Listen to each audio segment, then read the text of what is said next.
Ethan Morgan jolted awake, his body drenched in cold sweat. In the darkness of his bedroom, his wife's voice still echoed, Margaret calling his name from inside their burning home.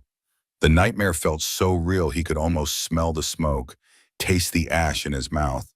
His hand instinctively reached across the bed, finding only cold, empty sheets where Maggie should have been.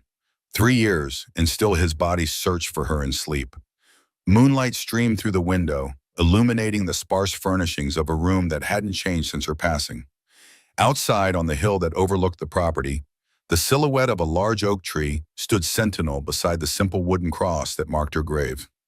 Ethan swung his legs over the side of the bed, knowing sleep wouldn't return tonight. The floorboards creaked beneath his bare feet as he moved to the window. Wyoming stretched before him, bathed in silver moonlight. His land, their land, though it felt less like home with each passing season. He pressed his forehead against the cold glass. Winter was coming, the third winter without her. Dawn broke with the soft golden light that only comes in early autumn. Ethan had been up for hours, stoking the fire in the forge. The rhythmic sound of his hammer striking hot metal was the closest thing to peace he'd found since Maggie died.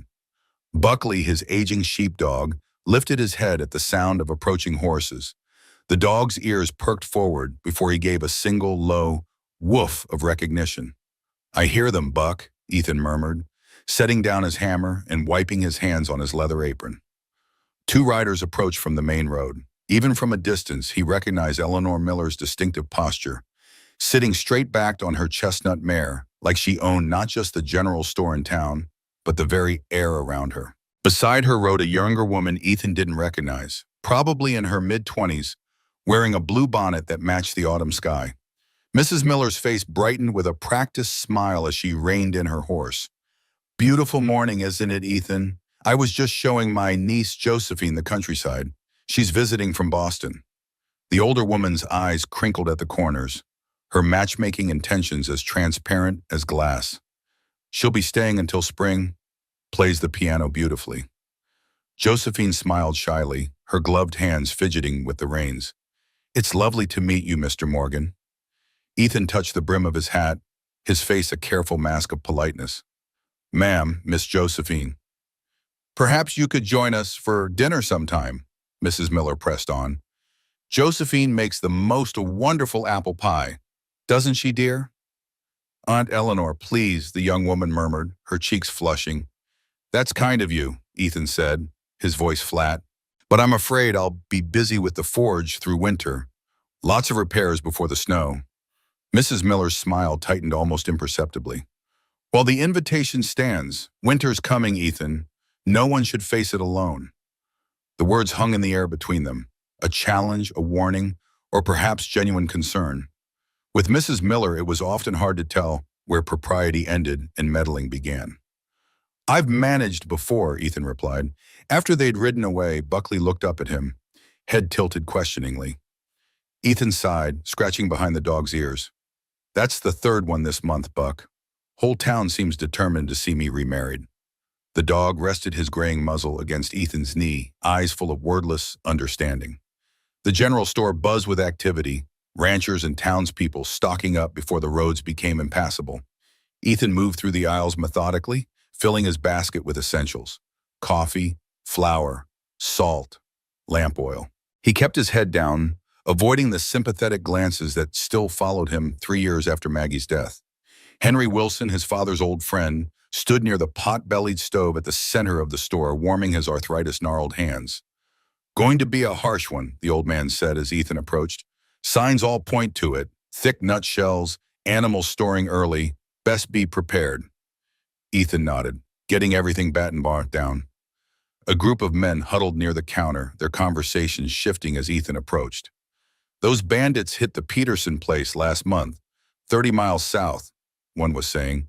"Took everything they had." "Man living alone is an easy target," another added, his voice lowering as he noticed Ethan. Pastor Roberts stood among them, his clerical collar stark white against his black coat. The conversation paused as Ethan set his goods on the counter. "Ethan," the pastor nodded, "missed you at services again last Sunday." "Been busy," Ethan replied, counting out coins for Mr. Sherman, the store owner. 3 years is enough mourning, Ethan, Pastor Roberts said quietly. Even the good book says so. Dr. Fletcher, a kind-faced man who'd attended Maggie in her final hours, added gently, Margaret wouldn't want this for you, son. She'd want you to live on. Ethan's jaw tightened. These men meant well, he knew that, but their concern felt like sandpaper against his raw grief. Winter's going to be brutal, Henry Wilson interjected, sensing Ethan's discomfort. Those bandits still out there too. You keeping your rifle loaded? Always, Ethan replied, grateful for the change in subject. As he gathered his purchases, snippets of conversation reached him from the far corner of the store. Divorced woman, husband ran off with all her money, someone was saying in a hushed tone. Moving into the old Walsh place, another replied. Living alone, asking for trouble if you ask me. What kind of woman? Ethan found himself asking, turning toward the gossips. Sherman exchanged glances with another man. Calls herself Catherine Donovan. Bought the Walsh place with cash money. Red-haired woman. Dresses in men's clothes half the time. He shook his head disapprovingly. Husband left her back east. Probably for good reason. Ethan gathered his supplies without responding, but as he rode home, he found his path taking him past the old Walsh farmstead. It had been abandoned for nearly 2 years, hard land with poor soil that had broken the previous owner's spirit as much as his back. Smoke rose from the chimney now, and in the yard, a figure split wood with practiced, efficient strokes. Even from a distance, Ethan could tell it was a woman, though she wore trousers and a man's work shirt. Her red hair was tied back, practical rather than fashionable. He didn't stop, but he found himself looking back once before the road curved. She was still working, her movements steady and determined, as if she had something to prove, or something to escape. That night, after feeding the livestock and banking the fire in the forge, Ethan sat at his kitchen table, a glass of whiskey untouched before him. The house creaked and settled around him, too large for one person, too full of memories to ever feel empty. He opened the drawer of the small writing desk in the corner, removing a sealed envelope and a daguerreotype. Maggie smiled up at him from behind the glass, her dark hair framing a face that had once been his entire world. The letter, her final words, remained unopened, its seal intact. For 3 years he'd carried the weight of it, unable to break the wax that held her last thoughts. What everyone in town believed, what he'd allowed them to believe, was that Margaret had died of fever while he was away selling cattle in Cheyenne. A tragic accident, they said. God's will. The truth was far more painful. He'd found her in this bathtub, wrists slashed, the water turned crimson. The third miscarriage had broken something in her that Ethan couldn't fix. The letter sat on the edge of the sink, his name written in her delicate hand. He'd never told anyone. Suicide was a sin, they'd say. She wouldn't have been allowed a Christian burial. So he'd cleaned her up, dressed her in her favorite blue dress, and told everyone she'd died of fever. The letter remained his penance. He couldn't bring himself to read it, fearing it would blame him for not seeing her despair, or worse, that it would contain her own self-loathing for being unable to carry a child. Ethan returned the letter to the drawer, his fingers lingering on the wax seal. Not tonight, maybe never. Outside, the wind picked up, rattling the windows with the promise of colder days ahead. Morning arrived with a crystalline clarity that only comes after the first frost. Ethan sat on the porch, coffee mug warming his hands, watching mist rise from the fields as the sun burned it away. Buckley sprawled at his feet, soaking in the early warmth before winter stole it away. Movement at the edge of the pasture caught Ethan's eye. A black stallion stood at the tree line, its coat gleaming in the morning light, head held proud and untamed. Freedom, that's what Maggie had called it when the wild horse first appeared on their property 4 years ago. Something that beautiful shouldn't be owned, she'd said, just like our love. She'd spent months trying to gentle it, hours with sugar cubes and soft words, determined not to tame it completely, but to gain its trust. For Maggie, that stallion represented everything she valued: independence, strength, and the choice to stay rather than being forced to. The horse had vanished after her death. Ethan had tried to find it once, thinking perhaps taming what she couldn't might somehow honor her memory. But the stallion proved as elusive as happiness itself. Now it had returned, standing perfectly still, watching him with intelligent eyes. Ethan remained motionless, afraid the slightest movement would send the animal bolting. For long minutes, they simply observed each other, man and horse, both survivors in a harsh land, both connected by the absence of the woman they'd lost. When Ethan finally shifted, setting his empty mug aside to stand, the horse startled and disappeared into the forest like a ghost, hooves barely making a sound on the frost-hardened ground. "She'd have liked seeing you again," Ethan whispered to the empty field. The rhythmic clang of hammer on metal filled the forge as Ethan shaped a plow blade for the Johnson farm. Sweat beaded on his forehead despite the autumn chill outside the open door. Blacksmithing was one of the few things that still made sense. Heat, metal, force, creating something functional from raw elements. The approaching wagon interrupted his concentration. Buckley rose from his spot by the door, alert but not alarmed. A woman drove the wagon with competent ease, handling the team of horses better than most men Ethan knew. As she drew closer, he could see she was perhaps 30, with copper-red hair partially contained beneath a practical hat. She wore men's trousers and a heavy coat against the chill. The divorced woman from the Walsh place, he realized. She pulled the team to a stop outside his forge, set the brake with her boot, and jumped down with athletic grace. In her hands, she carried a broken wagon axle. "You're the only blacksmith within 20 miles, she said without preamble, "and I need this axle welded before dark." Her directness caught Ethan off guard. Most women approached with hesitant smiles and small talk, especially when meeting him for the first time. "I can fix it," he replied, setting aside the plow blade. "Take me about an hour." "I can pay," she said, reaching for a small purse tied at her waist. "Or trade labor, if you prefer. I'm handy with most tools." Ethan studied her more carefully. Up close, her face was striking rather than conventionally pretty. High cheekbones, a straight nose, and eyes the clear green of summer grass. She had the weathered hands of someone who'd worked outdoors, and she met his gaze without the pity or curiosity he'd grown accustomed to seeing. "Cash is fine," he said, taking the axle from her. "Catherine Donovan, isn't it? Bought the Walsh place?" A flicker of wariness crossed her face. "Kate. And yes, though I see the local gossips work quickly." "Small town," Ethan replied, turning to the forge. "Not much happens without everyone knowing." She didn't respond to that, simply watched as he examined the break in the metal, assessing the work needed. Unlike most visitors, she didn't fill the silence with nervous chatter. Instead, she observed his process with the eye of someone who understood craftsmanship. As he worked the bellows to heat the forge, he found himself strangely conscious of her presence. Not uncomfortable exactly, but aware in a way he hadn't been around another person in a long time. "You're Ethan Morgan," she said after several minutes of silence. "The man who turns down every woman in the county." Ethan's hands stilled momentarily. "You've been listening to gossip yourself, I see." "Hard not to when it's shouted over dry goods," Kate replied, a hint of amusement in her voice. "Mrs. Miller was quite vocal about your refusal to court her niece." Despite himself, Ethan felt the corner of his mouth twitch. "Mrs. Miller would marry me off to a fence post if it wore a dress." That earned a small smile from Kate, transforming her serious face. "The fence post might have more personality than the niece." The joke, unexpected from this solemn woman, surprised a short laugh from Ethan. The sound felt foreign in his throat, rusty from disuse. They lapsed into silence again as Ethan heated the axle pieces to glowing orange, then hammered them together with practiced precision, sparks flying with each blow.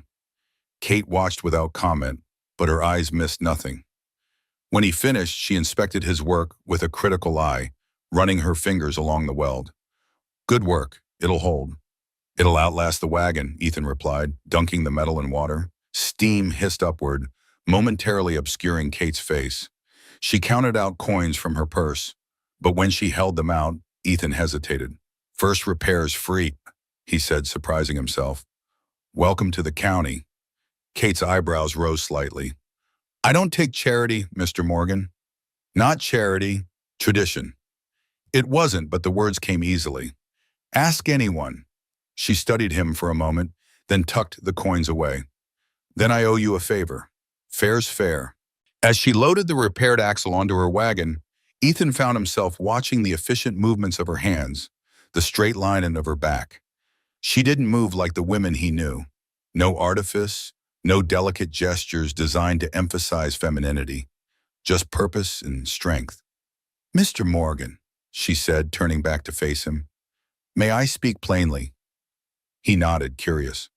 "I've heard about you," she said, her voice matter-of-fact. "A widower who refuses to move forward. I've heard about myself too, the divorced woman, running from shame." Her green eyes held his steadily. "We're both the subject of whispers." Ethan stiffened. "My grief is my business, Mrs. Donovan." "It is," she agreed. "So I'll ask plainly, do you want a wife or just a winter alone?" The question hit like a physical blow. Ethan stared at her, momentarily speechless. Kate didn't look away. "I'm not asking for love, Mr. Morgan. I'm asking if you plan to survive." Before he could formulate a response, she climbed back onto the wagon seat, picked up the reins, and drove away, leaving Ethan standing in the doorway of his forge, her words echoing in the sudden silence. 3 days passed, during which Ethan found himself replaying Kate Donovan's strange question in his mind. At first, he dismissed it as impertinence, then as some kind of odd joke. But as he lay awake each night staring at the ceiling, her words took on different shapes. "Do you want a wife or just a winter alone?" Did he want to be alone? No. Did he want a wife? The very thought felt like betrayal. Yet something in the practical way she'd asked, without sentiment or expectation, nagged at him. On the afternoon of the third day, he spotted her wagon approaching again. This time, she didn't bring a broken tool but a folded piece of paper. She stood on his porch, the autumn sun casting sharp shadows across the yard. The first serious snow was coming. He could smell it, feel it in his bones. "I've come to clarify my offer," Kate said without greeting, holding out the folded paper. Ethan gestured her inside. The house felt suddenly smaller with her in it, her presence somehow making him aware of how empty it had been. She took the chair by the cold stove, laid the paper on the table between them. "The proposal is simple," she said, her voice businesslike. "We marry before winter. Legal, proper. Come spring, if either of us wants out, we separate. No questions, no shame." Ethan stared at the paper as if it might bite. "Why would you propose such a thing?" "Practical reasons." Kate ticked them off on her fingers. "I have creditors back east chasing debts my husband left. Being married to you puts those debts in legal limbo. Also, there are men in town who think a woman alone is an invitation. Your name stops that." Her bluntness should have been offensive, but Ethan found it oddly refreshing after years of people tiptoeing around him. "And what would I get from this arrangement?" he asked. "Someone who cooks, mends, keeps house," Kate replied steadily. "Someone who won't let you freeze to death talking to ghosts." Her eyes flickered to the window, toward the hill where Maggie was buried. "I'm not asking for love, Mr. Morgan. I'm asking for survival. Mutual benefit." Ethan looked down at his hands. The gold wedding band caught the lamplight. "I can't forget her." "I'm not asking you to," Kate said, her voice softening just slightly. "I won't ask you to pretend. Won't ask you to feel something you don't. Just don't freeze to death honoring her memory. That helps nobody." "Why me?" The question escaped before he could stop it. "Because you're the only man in this county who won't expect me to be grateful," Kate answered, the words hanging between them, true and terrible. Ethan thought of the winter ahead, the silence, the cold, the slow dying he'd been doing for 3 years. Thought of Maggie's voice, the last thing she'd said before he left for Cheyenne. "Don't follow me yet, John." 2 days, he said. "Give me 2 days to think on it." Kate nodded, standing to leave. At the door, she paused. "I'm not her replacement. Can't be. Won't try, but I'm alive. And so are you. That's got to count for something." After she left, Ethan unfolded the paper she'd left. The proposal was written in a neat, precise hand, terms laid out clearly, a business arrangement in ink. At the bottom were 2 lines for signatures. Waiting. That evening, as stars pricked the darkening sky, Ethan made his way up the hill to Maggie's grave. It was the first time he'd visited in months. The wooden cross stood straight, weathered but strong against the sky. He knelt in the dry grass, unsure what to say after so long. "There's a woman," he finally began, his voice rough. "Not like you.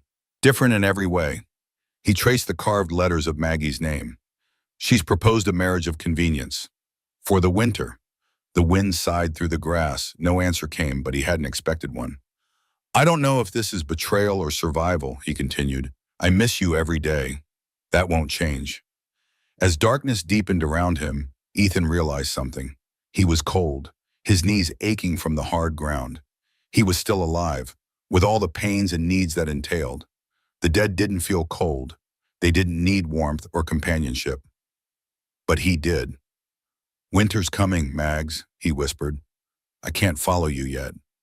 He stood, brushed the grass from his knees, and walked back down the hill. Behind him, the cross stood sentinel in the moonlight. Ahead, a single lamp burned in the window of his empty house. They signed the papers like a business contract, which was exactly what it was. Saturday morning at Judge Howard's office, the clerk served as witness. No flowers, no celebration, no kiss, just names on a line and a stamp that made it legal. Kate wore her work dress, clean but plain. Ethan wore the same clothes he'd worn to his first wedding, pressed but faded with time. You may kiss the bride, Judge Howard said, more out of habit than expectation. That won't be necessary, Kate replied. They rode back to his ranch in silence, her belongings loaded in the wagon. 2 trunks, a rocking chair, a box of books, everything she owned in the world. Ethan showed her to Maggie's old sewing room, untouched for 3 years. Dust covered the windowsill. The quilt on the bed was one Maggie had made, blue and white stars against a navy background. Kate stood in the doorway, reading the room like a map of his grief. I'll earn my keep, she said quietly. I'm not a burden. I didn't say you were, Ethan replied. She unpacked in silence while he went to the barn to finish chores he didn't need to finish. When he returned at dusk, the smell of fresh bread filled the house. Kate had set 2 places at the table, simple but proper. They ate without speaking. The food was good, better than he'd made for himself in years. When she collected the dishes, he tried to help. I've got it, she waved him off. Night fell. She retreated to her room with a book. He sat by the fire, listening to the wind rise. This was his life now, shared space with a stranger, a bargain made in desperation. As he banked the fire for the night, Ethan caught sight of his reflection in the window glass, a man he barely recognized anymore. Lines carved deep around his mouth, eyes hollowed by grief. But for the first time in 3 years, he wasn't completely alone. Outside, the first snowflakes began to fall, silent and soft against the darkness. The blizzard came not slow and gentle, but like a fist. Within hours of the first snowflakes, the world outside turned white and wild. Wind howled down the chimney, rattling windows and finding every crack in the old house. By nightfall, snowdrifts piled against the doors, and the barn was barely visible through the swirling whiteness. Ethan added another log to the fire, watching as Kate moved about the kitchen with quiet efficiency, making stew from dried beef and vegetables. 3 days into their arrangement, and already the house felt different, warmer somehow, and not just from the cooking fire. Storm's bad, he said, breaking the silence that had stretched between them since breakfast. Might last days from the look of it. Kate nodded, stirring the pot. I've seen worse. Boston blizzard of '85 buried the streets so deep they had to dig tunnels. You're from Boston? It occurred to Ethan how little he knew about this woman he'd married. Not originally. She added salt to the pot, tasted it with a small wooden spoon. Grew up in western Pennsylvania, coal country. That explained the competence with tools, the lack of feminine delicacy. A coal miner's daughter would learn practical skills early. And your husband? The question slipped out before he could reconsider it. Kate's movement stilled momentarily. James Donovan, met him in Pittsburgh. She resumed stirring, her face expressionless. Banker's son with grand ideas. We moved to Boston after we married. Something in her voice made Ethan hold back further questions. They ate dinner in the same companionable silence that had defined their first days together, the howling wind providing counterpoint to the clink of spoons against bowls. After dinner, Kate took a book from the small collection she'd brought and settled by the fire. Ethan cleaned his rifle, the familiar ritual of oiling and polishing, soothing in its predictability. Occasionally, he found his gaze drifting to her, the curve of her neck as she bent over the pages, the firelight catching in her copper hair. What are you reading? He asked eventually. She glanced up, looking almost surprised that he'd initiated conversation.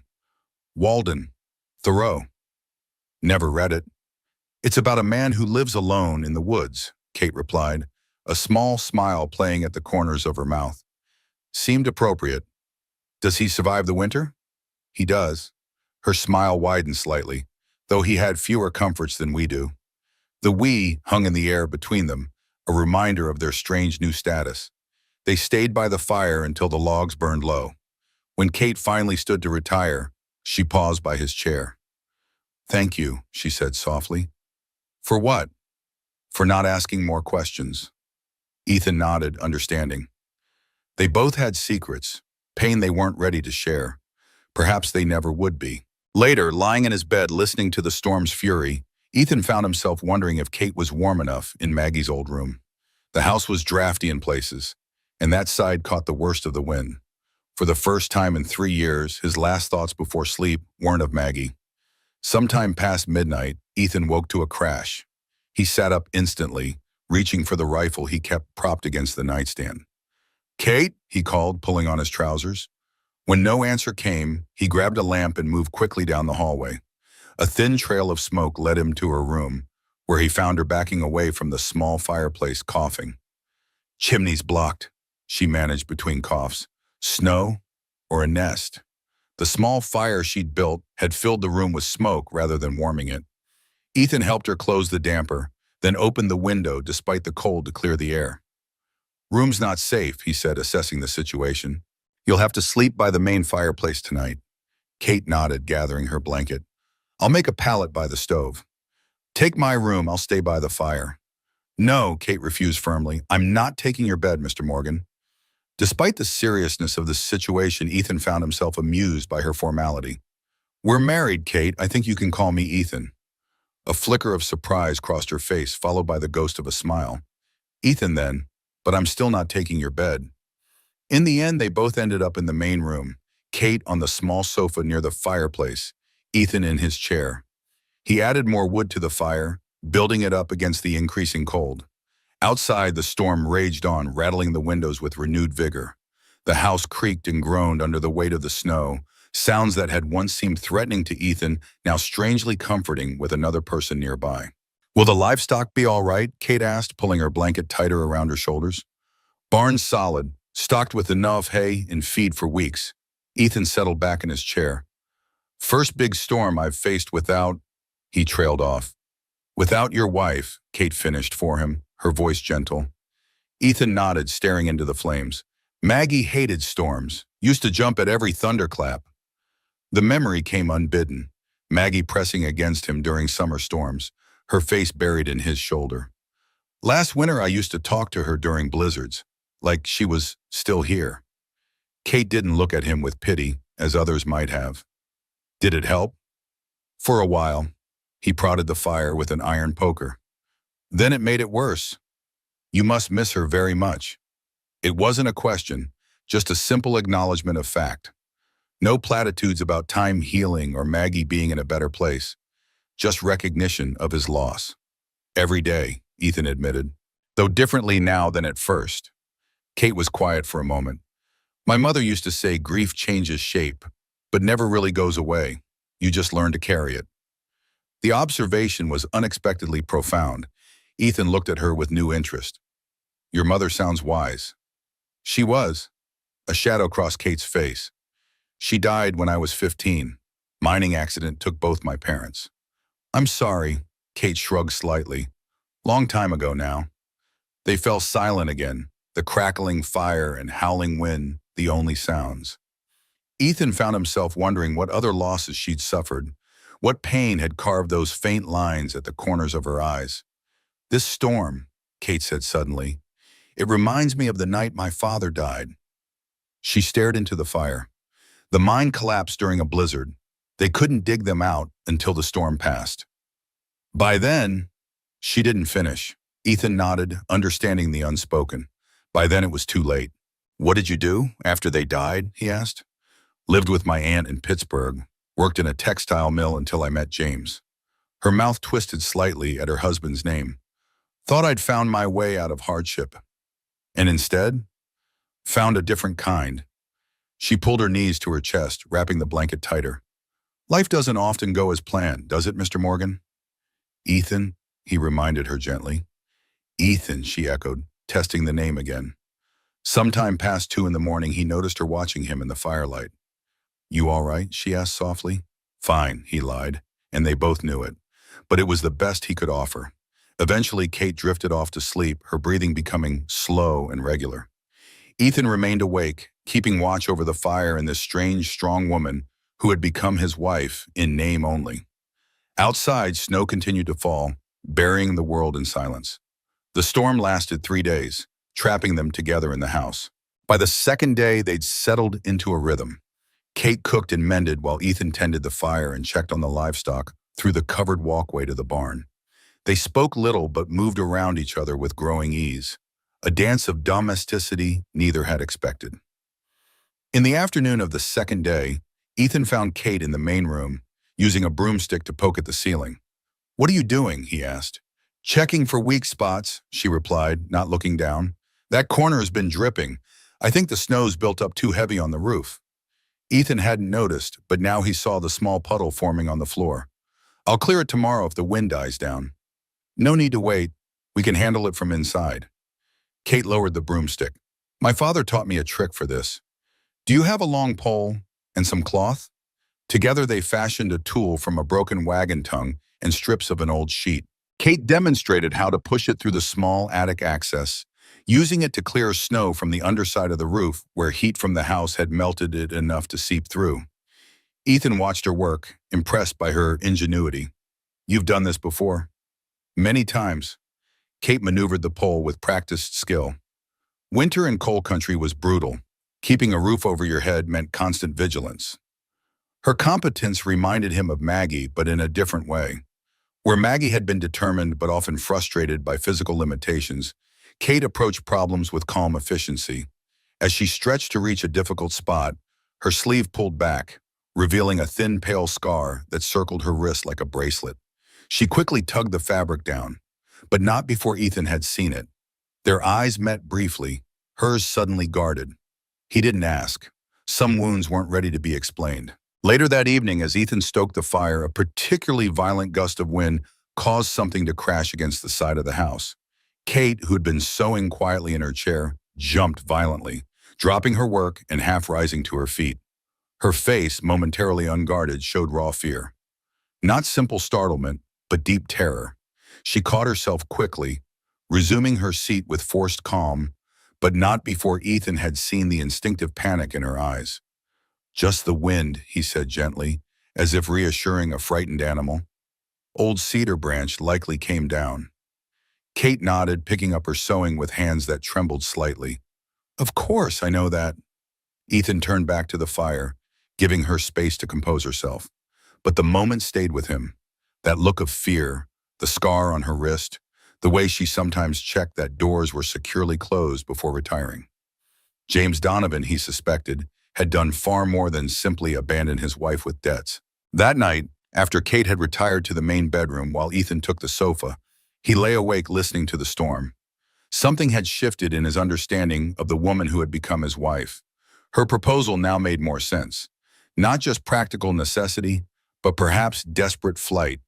He found himself wondering if she was running from more than debts and gossip. On the third evening of the storm, while Kate was checking on supplies in the root cellar, Ethan discovered something. Digging through a chest for more candles, his fingers brushed against something cold and metal. A small revolver, loaded, wrapped carefully in oiled cloth. It wasn't his, which meant it had to be Kate's, something she'd brought with her but hadn't mentioned. The weapon wasn't fancy or new, a simple, practical Colt pocket model, the kind a woman might carry for protection on long journeys, or the kind she might keep if she feared someone was coming after her. Ethan carefully replaced the gun exactly as he'd found it, saying nothing when Kate returned. But the discovery added another piece to the puzzle of Catherine Donovan. That evening, Kate discovered the trunk in the corner. Ethan came in from checking the livestock one last time and found her kneeling beside it, her face stricken. I'm sorry, she said immediately, closing the lid.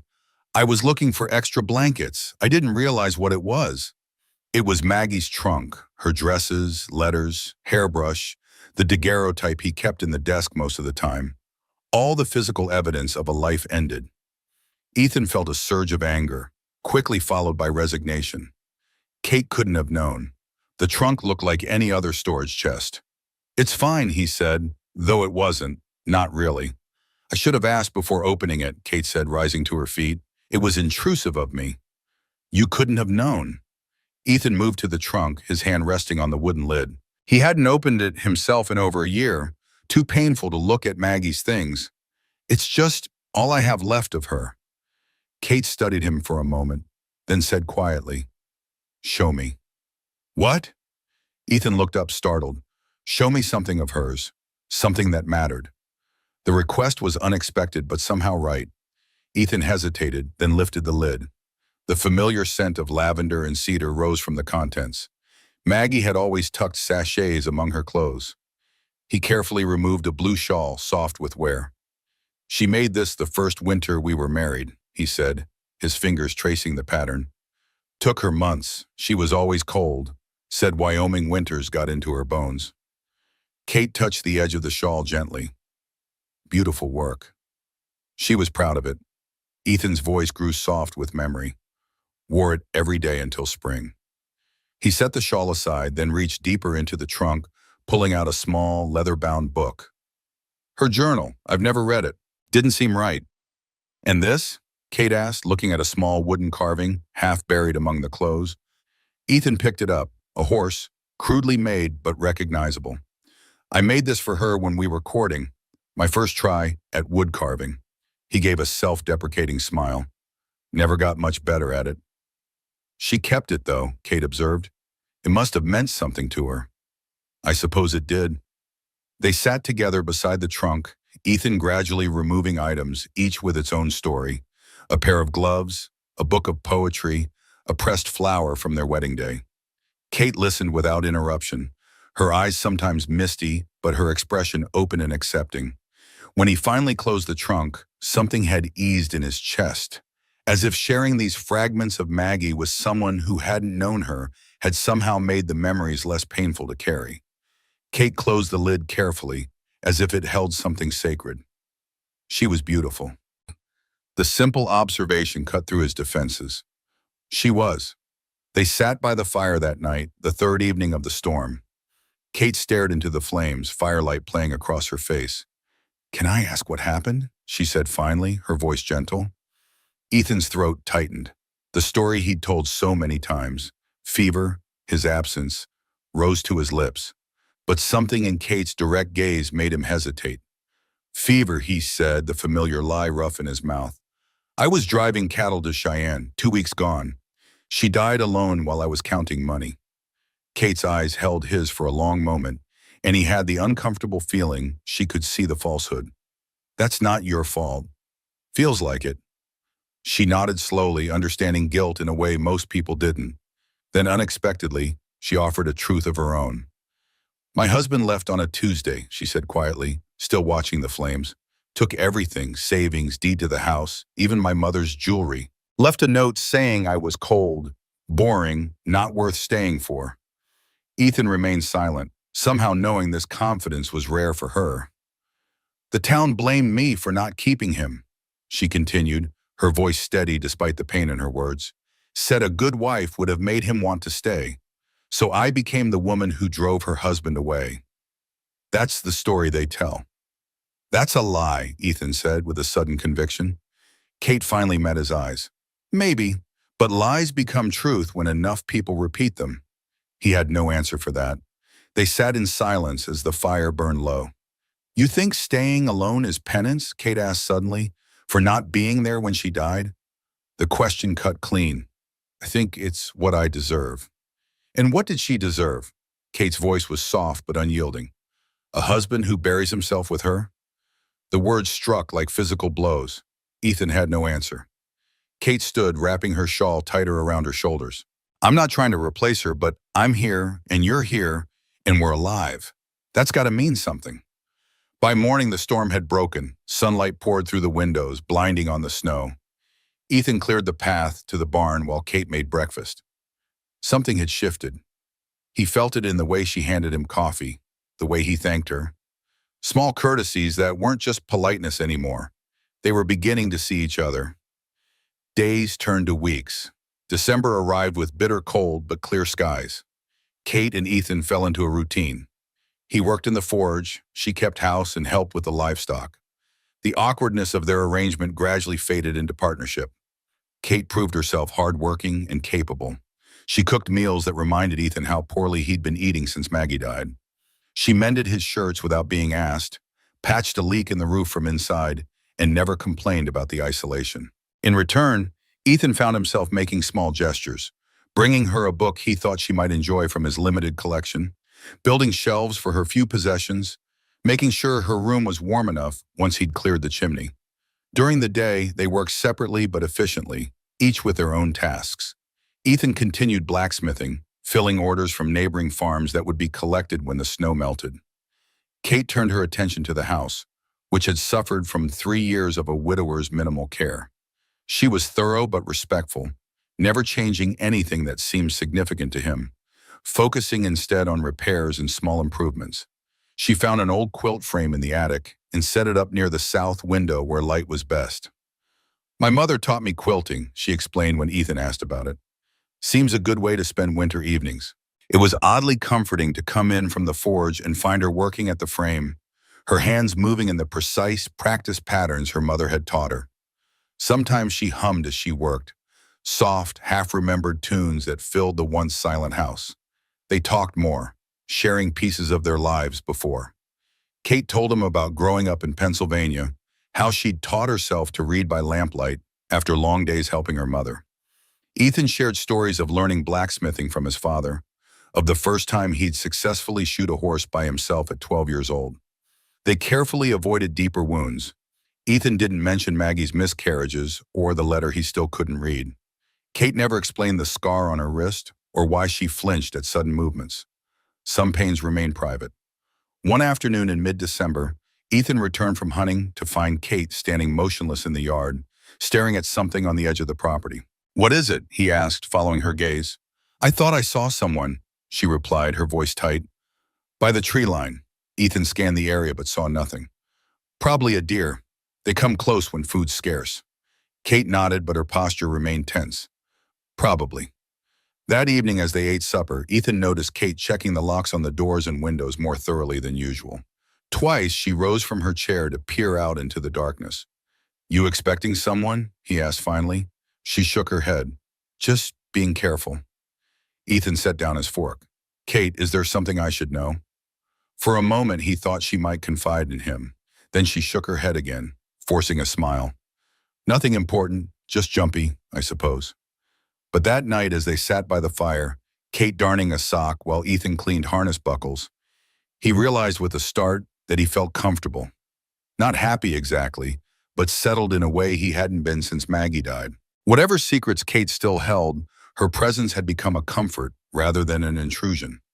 "We should go to church on Sunday," Kate said suddenly, not looking up from her work. Ethan's hands stilled. "I haven't been to services in over a year." "I know, but we need to make an appearance sometime." Her eyes met his. "People will talk more if we don't." She was right, of course.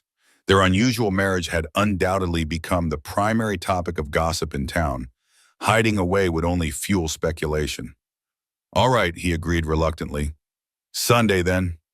They rode into town together, the sleigh cutting through fresh snow. Kate wore her best dress, a simple blue wool with a lace collar, and had arranged her copper hair with more care than usual. Ethan had shaved and donned his Sunday coat, which felt tight across the shoulders after so long unworn. Main Street was busy with other churchgoers making their way to the white clapboard building at the center of town. Heads turned as Ethan helped Kate from the sleigh. Whispers rippled through the crowd. "Ignore them," Ethan murmured, placing Kate's hand in the crook of his arm. "I'm used to gossip," she replied, her spine straight, chin lifted slightly. "Comes with being the woman who couldn't keep her husband." Inside the church, the silence was louder than the organ. Sunday service. First time back to town since the wedding. The whole county was there, dressed in their judgment. Kate held her head high, But Ethan felt her stiffen as they took their seats. Whispers rippled through the pews. Women turned cold shoulders. Men stared. Pastor Roberts took the pulpit, opened with a prayer, then launched into a sermon about righteous unions and godly choices. Every word felt aimed directly at them. Marriage is a sacred bond, the pastor intoned, his eyes sweeping the congregation but lingering on Ethan and Kate.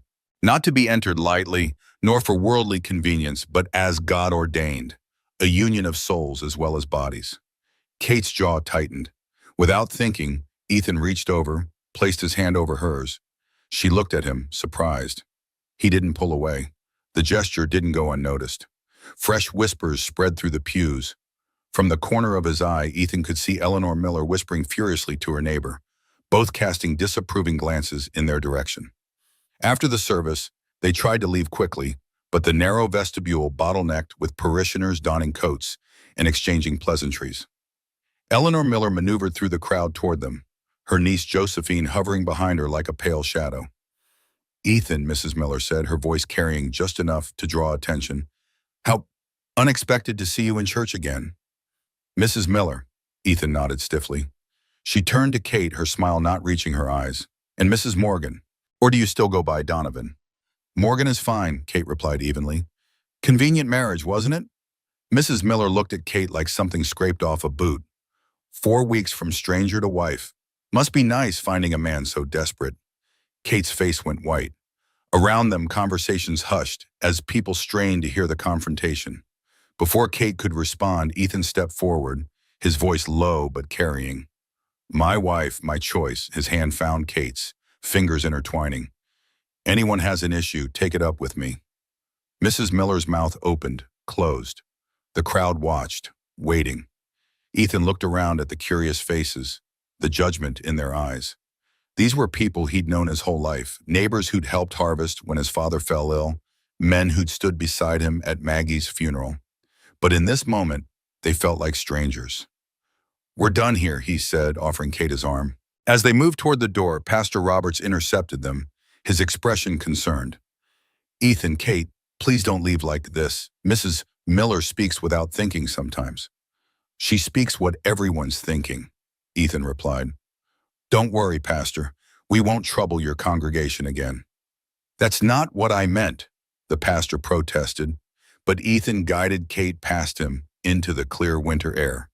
They walked to the sleigh in silence, aware of eyes watching from the church windows. Ethan helped Kate in, tucked the blankets around her before climbing up beside her. The ride home passed in charged silence, Kate trembling beside him. Not from fear, Ethan realized, but from suppressed rage.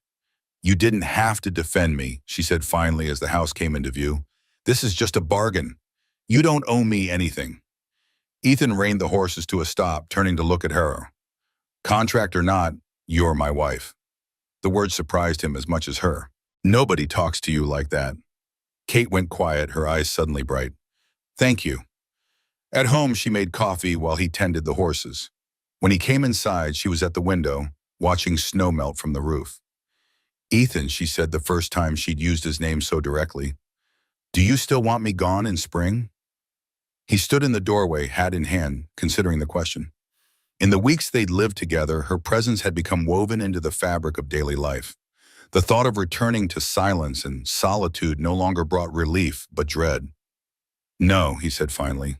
"I want you to stay." Her breath caught.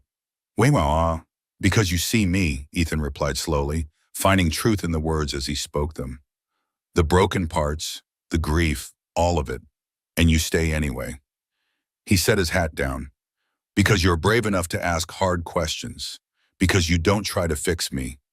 You just exist alongside me." Kate crossed the room slowly, stood before him, close enough that he could see gold flecks dancing in her green eyes, bright as summer grass, even in the dim winter light. "I loved her," he said, the admission feeling both painful and necessary. "I'll always love her." "I'm not asking you to stop," Kate's voice was steady. "I'm asking if there's room for something new." Ethan thought of the trunk in the corner, the wedding ring he'd finally removed last week, the way Kate had honored his grief without demanding he abandon it. "There's room." He kissed her then, tentative, gentle. Nothing like his first wedding kiss. This was the kiss of two people who'd lost everything and found something small, worth protecting. When they pulled apart, Kate was smiling. "We're going to be all right," she said softly. "Yeah," he said, "we are."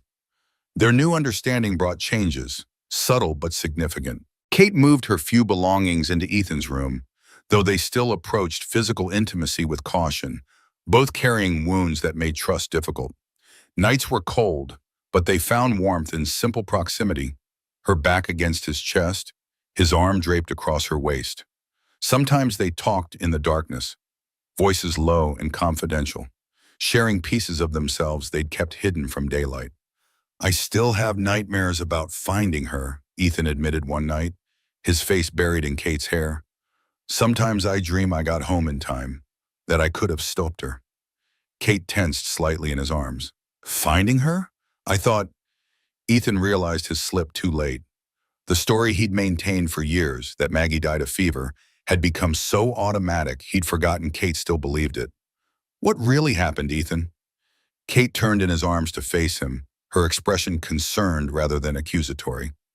Ethan closed his eyes briefly, then met her gaze. If he expected her to trust him with her secrets, he needed to trust her with his. "She killed herself," he said, the words feeling both terrible and freeing after years of hiding the truth. "I found her in the bathtub. She'd cut her wrists." Kate's intake of breath was the only sound in the dark room. "Why?" she asked softly. "The third miscarriage broke something in her," Ethan said, the words coming more easily now. "She wanted children so badly. Each time she lost one, it took more out of her. The last time I was away, when I came home—" He couldn't finish. Kate's hand found his face, thumb gently wiping away moisture he hadn't realized was there. "You told everyone it was fever." "Had to. They wouldn't have let her be buried in consecrated ground otherwise." "You protected her, even then." The simple understanding in her voice eased something in his chest. No condemnation for the lie, just recognition of why he'd told it. "There was a letter," he continued. "She left it for me. I've never read it. Couldn't bear to." "Do you still have it?" "In the desk drawer, still sealed." Kate was quiet for a moment, then said, "When you're ready, I'll be here if you want to read it." The offer, made without pressure or expectation, was a gift he hadn't known he needed. "Thank you." Sharing his deepest secret seemed to open a door between them. The next night, Kate offered one of her own. "Sometimes I dream James came back for me," she whispered in the darkness. "That I never got away." Ethan tightened his arm around her. "James?" "My husband." Her body had gone tense. "He didn't just leave me with debts. That's what I tell people. The truth is, he hurt me." Ethan waited, letting her find the words at her own pace. "My husband didn't just leave me," she said quietly, still watching the flames. "The story I tell in town is simpler than the truth. James was cruel. It started 6 months after we married. First with words, then with his fists." Her fingers unconsciously traced the thin scar at her wrist. "The last time I thought he would kill me." Ethan remained silent, somehow knowing this confidence was rare for her. He was careful, of course, charming in public. "When I finally fled, he took everything, savings, deed to the house, even my mother's jewelry. Left a note for others to find saying I was cold, boring, not worth staying for. And they believed him. Said a good wife would have made him want to stay." Ethan remembered the hidden revolver, her vigilance about locks, the way she sometimes flinched at sudden movements. It all made terrible sense now. "Is he still looking for you?" The possibility struck him with chilling force. Kate tensed in his arms. "I don't know. I took what money I could find and ran. Changed my name back to my maiden name. I've been careful. If he ever comes here—" "He won't," Kate interrupted. "Boston is a long way from Wyoming." But there was fear beneath her certainty, and Ethan made a silent promise to himself. James Donovan would never hurt her again. Not while he lived. January brought bitter cold and short days. Ethan worked in the forge, creating tools and hardware to sell when spring came. Kate kept busy with household tasks, but also began helping in the forge, her steady hands and quick mind making her a natural apprentice. One morning, as they worked together shaping nails, Ethan noticed Kate watching him with a thoughtful expression. "What?" he asked, self-conscious under her scrutiny. "You're different when you work," she observed. "More present." He understood what she meant. In the forge, focused on metal and fire, the ghost receded. There was only the task at hand, demanding complete attention. "It helps," he acknowledged. "Always has." That afternoon, while checking the property's perimeter for drifts that might threaten fencing, Ethan found something disturbing. Footprints in the snow near the western edge of their land. Not animal tracks, but the clear imprint of a man's boot. Someone had been watching the house. He said nothing to Kate, not wanting to alarm her unnecessarily.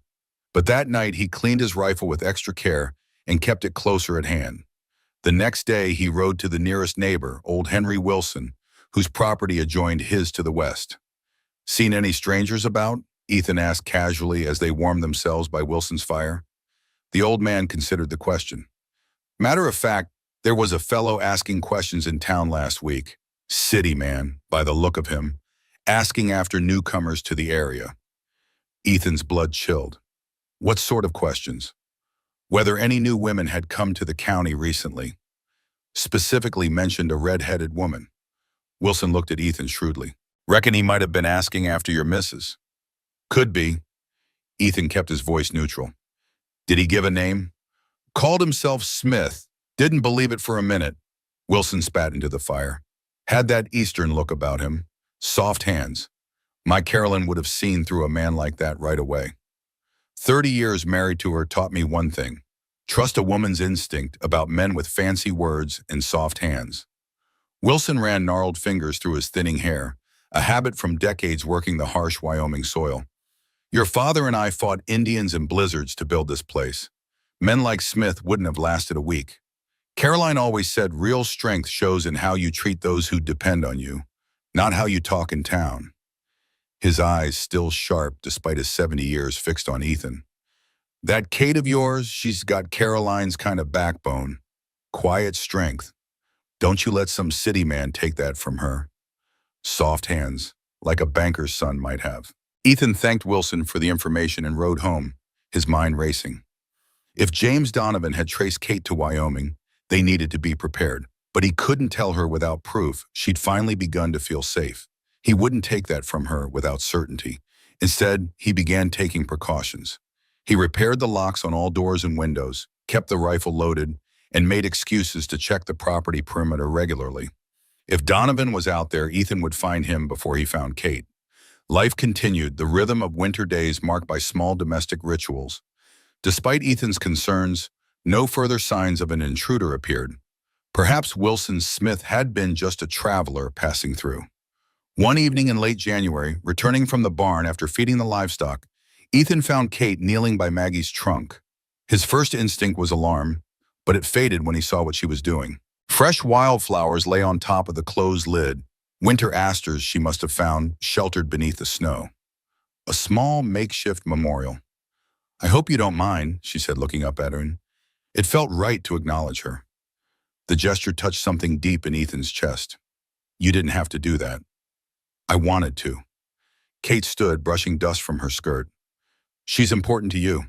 That makes her important to me." In that moment, standing in the fading light of a winter afternoon, Ethan realized he was falling in love with Kate, not with the same lightning strike passion he had felt for Maggie, but with a slower, steadier flame kindled from respect and understanding. The realization should have brought guilt. Instead, it felt like permission to breathe fully for the first time in years. Later that night, they made love for the first time, tentatively at first, then with growing certainty. Afterward, Kate lay with her head on his chest, her hair spread across the pillow like copper fire in the moonlight. "I never thought I'd trust a man again," she whispered. "After James." Ethan stroked her hair, humbled by her confidence. "I never thought I'd let myself feel anything again. After Maggie." They held each other in the darkness, two wounded souls finding unexpected shelter in each other's arms. February brought warmer winds.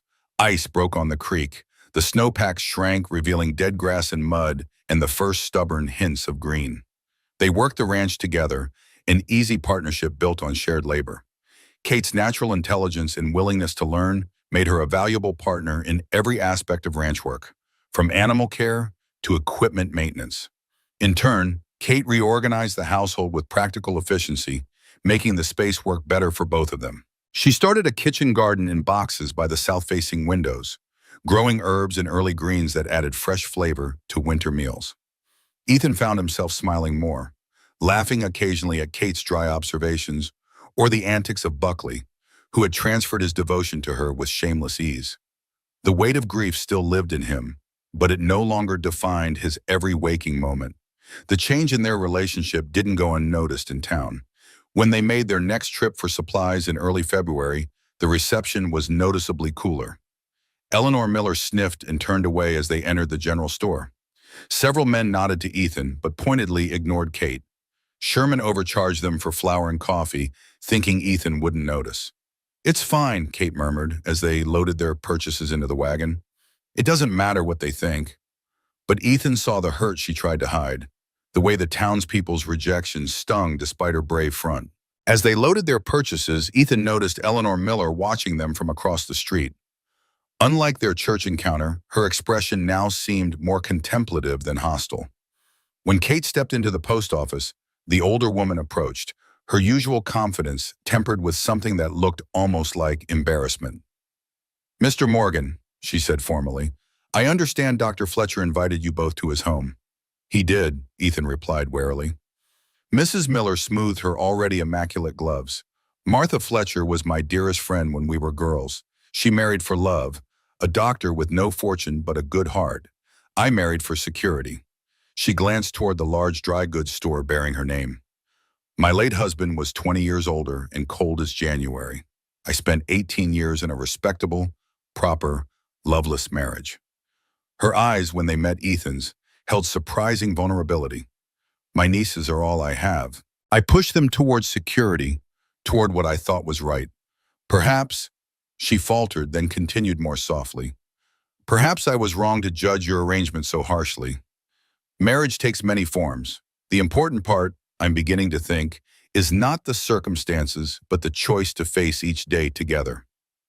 Before Ethan could respond, Kate emerged from the post office. Mrs. Miller nodded stiffly to them both and walked away, back straight as ever. As they prepared to leave, Dr. Fletcher approached, his kind face creased with concern. "Ethan, Kate," he greeted them, tipping his hat to Kate with genuine respect. "Good to see you both looking well." "Doctor," Ethan nodded, grateful for the man's simple courtesy. "I wondered if you might stop by the house before you head home," the doctor continued. "My wife's been baking all morning." She'd welcome the company.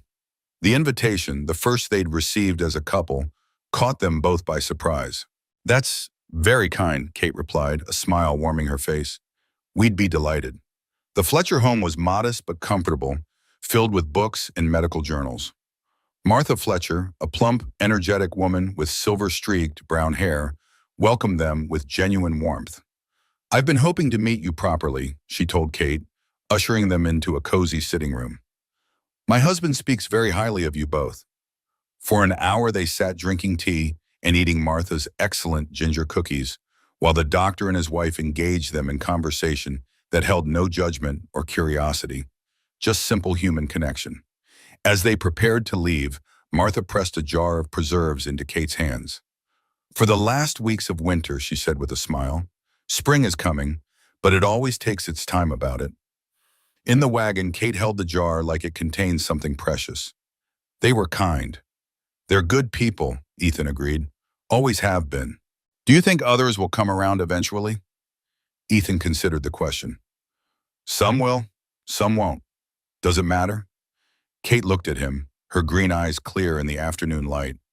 "No," she said finally. "I suppose it doesn't." One crisp morning in late February, Kate found Ethan standing at the fence line, watching the sunrise paint the snow-covered hills in shades of gold and pink. She handed him a cup of coffee, steam rising in the cold air. "Been thinking," he said after a moment, "about visiting the grave together, if you're willing." Kate's eyes widened slightly in surprise. "Are you sure?" "I am." Ethan sipped his coffee. "Think it's time." That evening, as the sun began its descent, they walked together up the hill.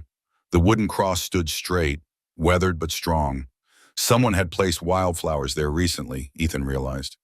"Kate." She'd been doing it for weeks. He knelt in the snow, placed his hand on the frozen earth. "I'm sorry I took so long," he said quietly. "Sorry I tried to follow you instead of living." Kate stood silent beside him, her hand on his shoulder. "But I'm done with that now," Ethan continued. "I've got someone who needs me, someone I need." Tears tracked down his face, freezing on his beard. "And I think you'd like her, Mags. She's stubborn as you were. Brave, too." He took a deep breath. "She doesn't replace you," he said. "Nobody could, but she's teaching me how to live again, how to laugh again. And I think that's what you wanted, isn't it?" The wind sighed through the winter bare branches. No answer came, but Ethan didn't need one. He stood, turning to Kate. She was crying too, silent tears slipping down her cheeks. "Thank you," he said, "for seeing me, for staying. Thank you for making me live again." They walked back down the hill hand in hand. Behind them, the wildflowers bent in the wind. Ahead, the cabin glowed with lamplight. Home. As they drove home that evening from a trip to town for mail and supplies, the setting sun turned the melting snow to gold. Winter was loosening its grip day by day. Soon the fields would green, life returning after the long cold. Kate leaned against Ethan's shoulder, her warmth seeping through his coat. Neither spoke, comfortable in the silence they'd learned to share. At the edge of their property, movement caught Ethan's eye. The black stallion, Freedom, stood at the tree line, watching their approach with alert ears. "Look," he murmured, nodding toward the horse. Kate followed his gaze. "He's beautiful," she breathed. "Is that the wild one you told me about? The one Maggie tried to gentle?" "That's him." Ethan slowed the wagon, not wanting to startle the animal. To his surprise, the stallion didn't bolt. It watched them warily but stood its ground as they passed, its dark eyes reflecting the sunset. "He's not running," Kate whispered, wonder in her voice. "You said he always runs from people."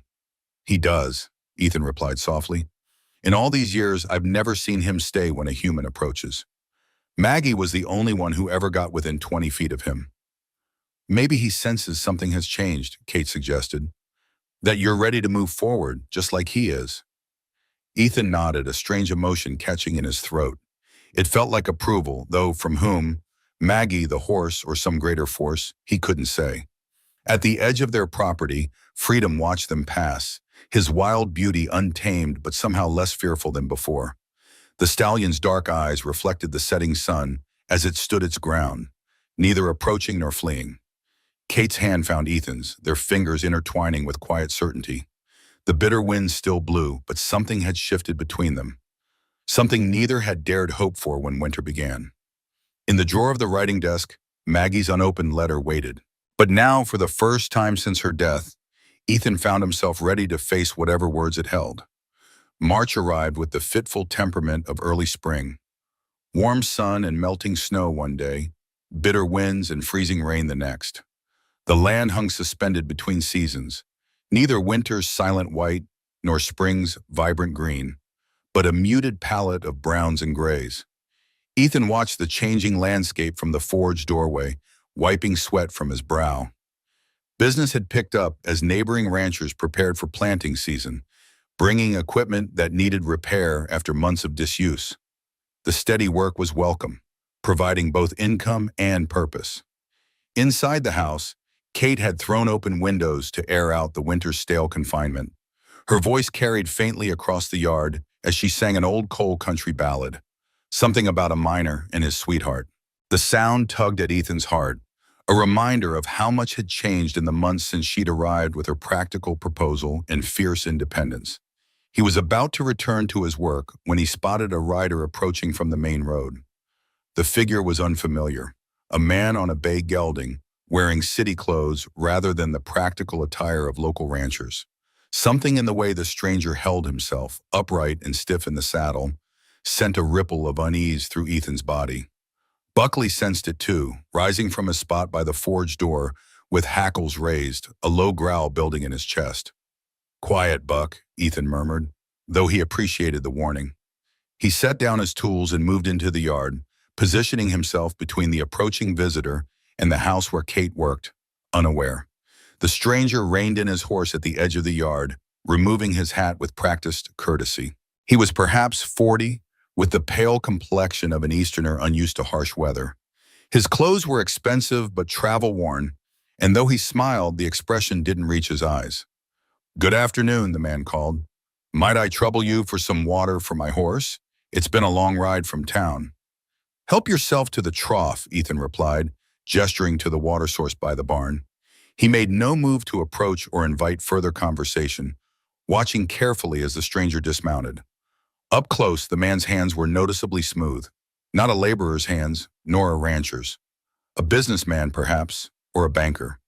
Something cold settled in Ethan's stomach as he remembered old Wilson's description of the man asking questions in town. Soft hands. "Fine property you have here," the stranger commented, leading his horse to water. "Been in your family long?" "Long enough."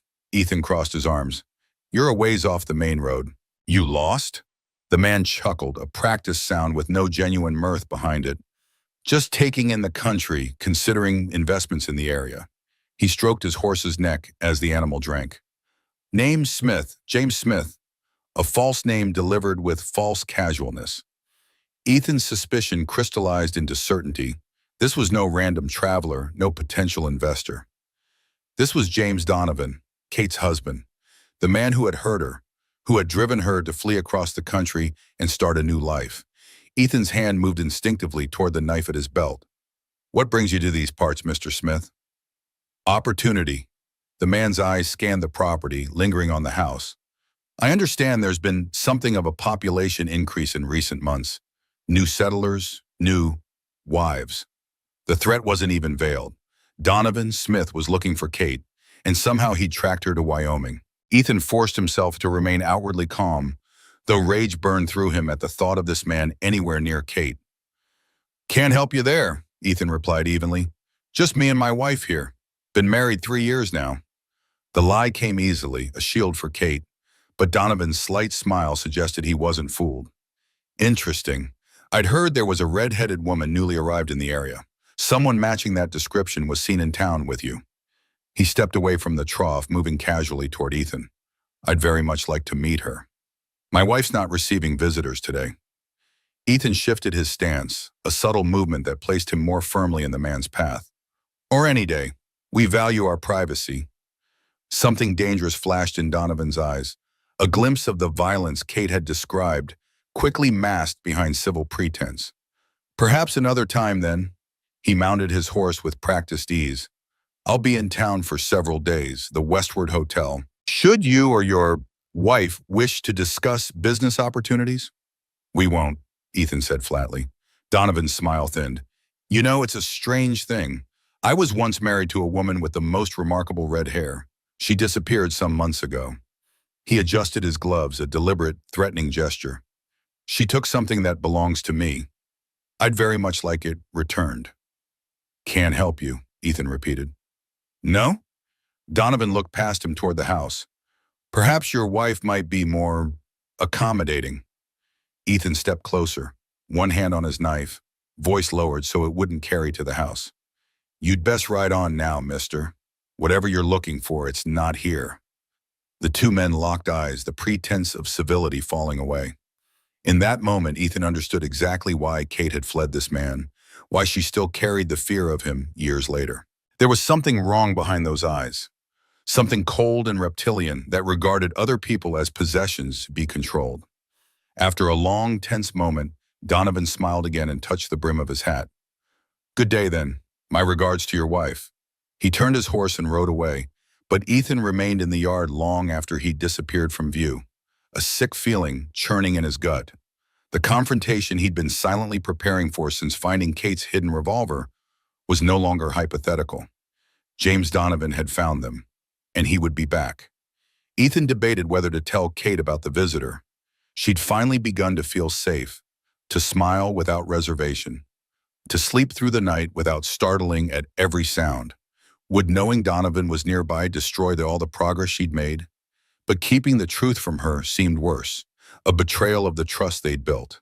She deserved to know the danger, to be prepared. He found her in the kitchen garden, thinning seedlings in the wooden boxes she'd set up by the south-facing windows. Sunlight caught in her copper hair, making it glow like embers. She looked up as he entered, her smile fading when she saw his expression. "What's wrong?" she asked, setting down her small trowel. Ethan took a deep breath. "You had a visitor today, or would have if I'd let him near the house." Kate went very still. "Who?" "He called himself James Smith." Ethan watched her face carefully. "But I don't think that was his real name." All color drained from Kate's face. She gripped the edge of the planter box, her knuckles white. "What did he look like?" 40 or so, well-dressed, Eastern accent, soft hands. Ethan moved to her side, steadying her as she swayed slightly. "It was him, wasn't it? Your husband." "James." The name came out as barely a whisper. "How did he find me?" "I don't know. He's been asking questions in town, looking for a red-haired woman." Kate's breathing had become rapid, shallow. "What did he want?" "He said you took something that belonged to him." Ethan guided her to a chair, kneeling beside her. "Kate, look at me." She raised her eyes to his, pupils dilated with fear. "I won't let him hurt you," Ethan said firmly. "Whatever he wants, whatever happens, he will not touch you. Do you understand?" Kate nodded, but the terror in her eyes remained. "You don't know him, Ethan. He won't just give up. When James wants something, he takes it. And he thinks I belong to him. You don't belong to anyone. The law says different." Her voice was bitter. "A husband has rights to his wife's property. To her." "Not here," Ethan said fiercely. "Not with me." Kate's hand found his, gripping hard. "What will we do?" Ethan thought for a moment. "We have choices. We could leave, pack up tonight, head west, or we can stay and face him." He squeezed her hand. "It's your decision, Kate. I'll support whatever you want to do." The fact that he offered a choice seemed to steady her. She took a deep breath, her spine straightening. "Did he threaten you?" "Not directly." "He will." Kate's eyes hardened. "That's how he works. He finds what you love and threatens to destroy it." The implication that Kate loved him, that Ethan was her vulnerability now, wasn't lost on him. But this wasn't the moment to dwell on it. "We'll be ready," he promised. "But first, I need to know, what did you take from him? What is he really after?" Kate was quiet for a long moment. Then she stood, crossing to the hutch where she kept her sewing supplies. From a hidden compartment in the bottom drawer, she removed a small leather portfolio tied with string. "This," she said, returning to Ethan. "These are bank drafts and property deeds. Some in his name, some in his father's. Evidence of fraud."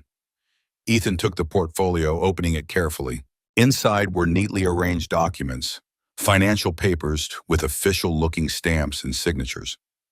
"When James and I married, his family's bank was already failing," Kate explained, unfolding the portfolio. "These documents prove they kept it secret, taking deposits even as they transferred assets to other accounts. James's father killed himself when the fraud was discovered, but James had already moved their money." She laid the papers on the table between them.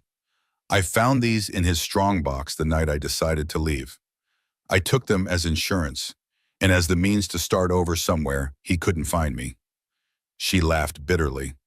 "Not even a tenth of what he stole from others, but enough to buy my freedom. Or so I thought." Ethan examined the documents more carefully. Even with his limited understanding of financial matters, he could see these papers implicated James Donovan in serious crimes. "When I finally decided to leave," Kate continued, "I knew I'd need leverage. And money. So I found his hidden strongbox and took these, along with what cash he kept there." She laughed bitterly. "Not even a tenth of what he stole from others, but enough to start over. Enough to ensure he couldn't just drag me back without consequences." "Blackmail material," Ethan said, understanding dawning. Kate nodded. "If these papers reached the authorities in Boston, James would hang. I told him that in the note I left. I thought it would keep him from following me." Her eyes filled with tears. "I was wrong." Ethan returned the documents to their portfolio, retying the string carefully. "You did what you had to do to survive." "I'm a thief," she said softly, "just like he is." "No," Ethan took her hands firmly. "You're nothing like him. You took these to protect yourself, not to get rich from others' misfortune." He shook his head. "If anything, you should have turned these over to the law right away. Let him face justice." "I was afraid," Kate admitted. His family had connections with the local police. I didn't know who to trust. She looked at the portfolio. But maybe now, Ethan considered their options. We could send these to the territorial marshal or to Boston, anonymous package. He'd still know it was me, but he'd be busy fighting for his freedom, too busy to chase you across the country. Kate shook her head. You don't understand. This isn't just about the documents anymore. It's about me, about ownership. James can't stand losing anything he considers his property. The realization of what she meant chilled Ethan to the bone. Donovan hadn't tracked Kate across the country just for some papers. He'd come to reclaim what he saw as his possession, Kate herself. The documents were secondary. Then we fight, Ethan said simply, together. Kate looked up at him, conflict clear in her eyes, fear warring with determination. I don't want you hurt because of my past. And I don't want you hurt because I failed to protect you. Ethan's voice was gentle but firm. We're in this together now, for better or worse, remember? A ghost of a smile touched her lips at the reminder of their pragmatic wedding vows. I believe the usual phrasing includes till death do us part. Let's make sure it doesn't come to that.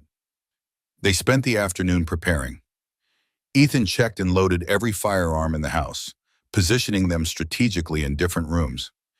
Kate packed an emergency bag with essentials, food, clothing, money, in case they needed to flee quickly. They agreed on signals and plans, where to meet if separated, routes to take if one of them needed to get help from neighbors. It was strange, Ethan thought, how calm they both became once the initial shock wore off, as if having a concrete threat to face was easier than the nebulous fear that had hung over them. As dusk approached, Kate insisted on continuing normal activities. We can't live in siege mode indefinitely, she reasoned, and if he's watching the house, better he thinks his visit had no effect. So they ate supper as usual, though both kept glancing toward the windows as darkness fell. Afterward, Ethan went to check on the livestock while Kate cleared the table. Their routines continued, but with a new undercurrent of vigilance. When Ethan returned from the barn, he found Kate standing motionless in the main room, staring at the small writing desk in the corner. The drawer where he kept Maggie's letter was open. I was looking for more ammunition, she said without turning around. I didn't mean to pry. Ethan crossed to her side. The sealed envelope lay exposed in the drawer, Maggie's handwriting a painfully familiar sight. He'd almost forgotten about it in the day's tension. It's all right, he said. Kate looked at him, her expression troubled. With everything happening, I just thought, if something happens to either of us, she trailed off. She didn't need to finish. The arrival of James Donovan had made their mortality suddenly, darkly real. The possibility that Ethan might never read Maggie's final words now seemed like a risk he shouldn't take. You're right, he said quietly, picking up the letter. The wax seal, once so intimidating, now seemed fragile under his fingers. I think it's time. Kate touched his arm. I'll give you privacy. No, he caught her hand. Stay, please. They sat together on the sofa, the lamp casting a warm circle around them, holding back the darkness beyond the windows. With careful fingers, Ethan broke the seal and unfolded the paper. Maggie's handwriting filled the page, the familiar looping script steady despite the circumstances under which she'd written it. My dearest Ethan, if you are reading this, then I've found the courage I've been lacking these many months. First, know that I love you. That has never faltered, not for a moment. What's failed is my own strength. The child we lost would have been our salvation, I think. After losing the first two, I'd placed all my hope in this one. When the bleeding began, something broke inside me.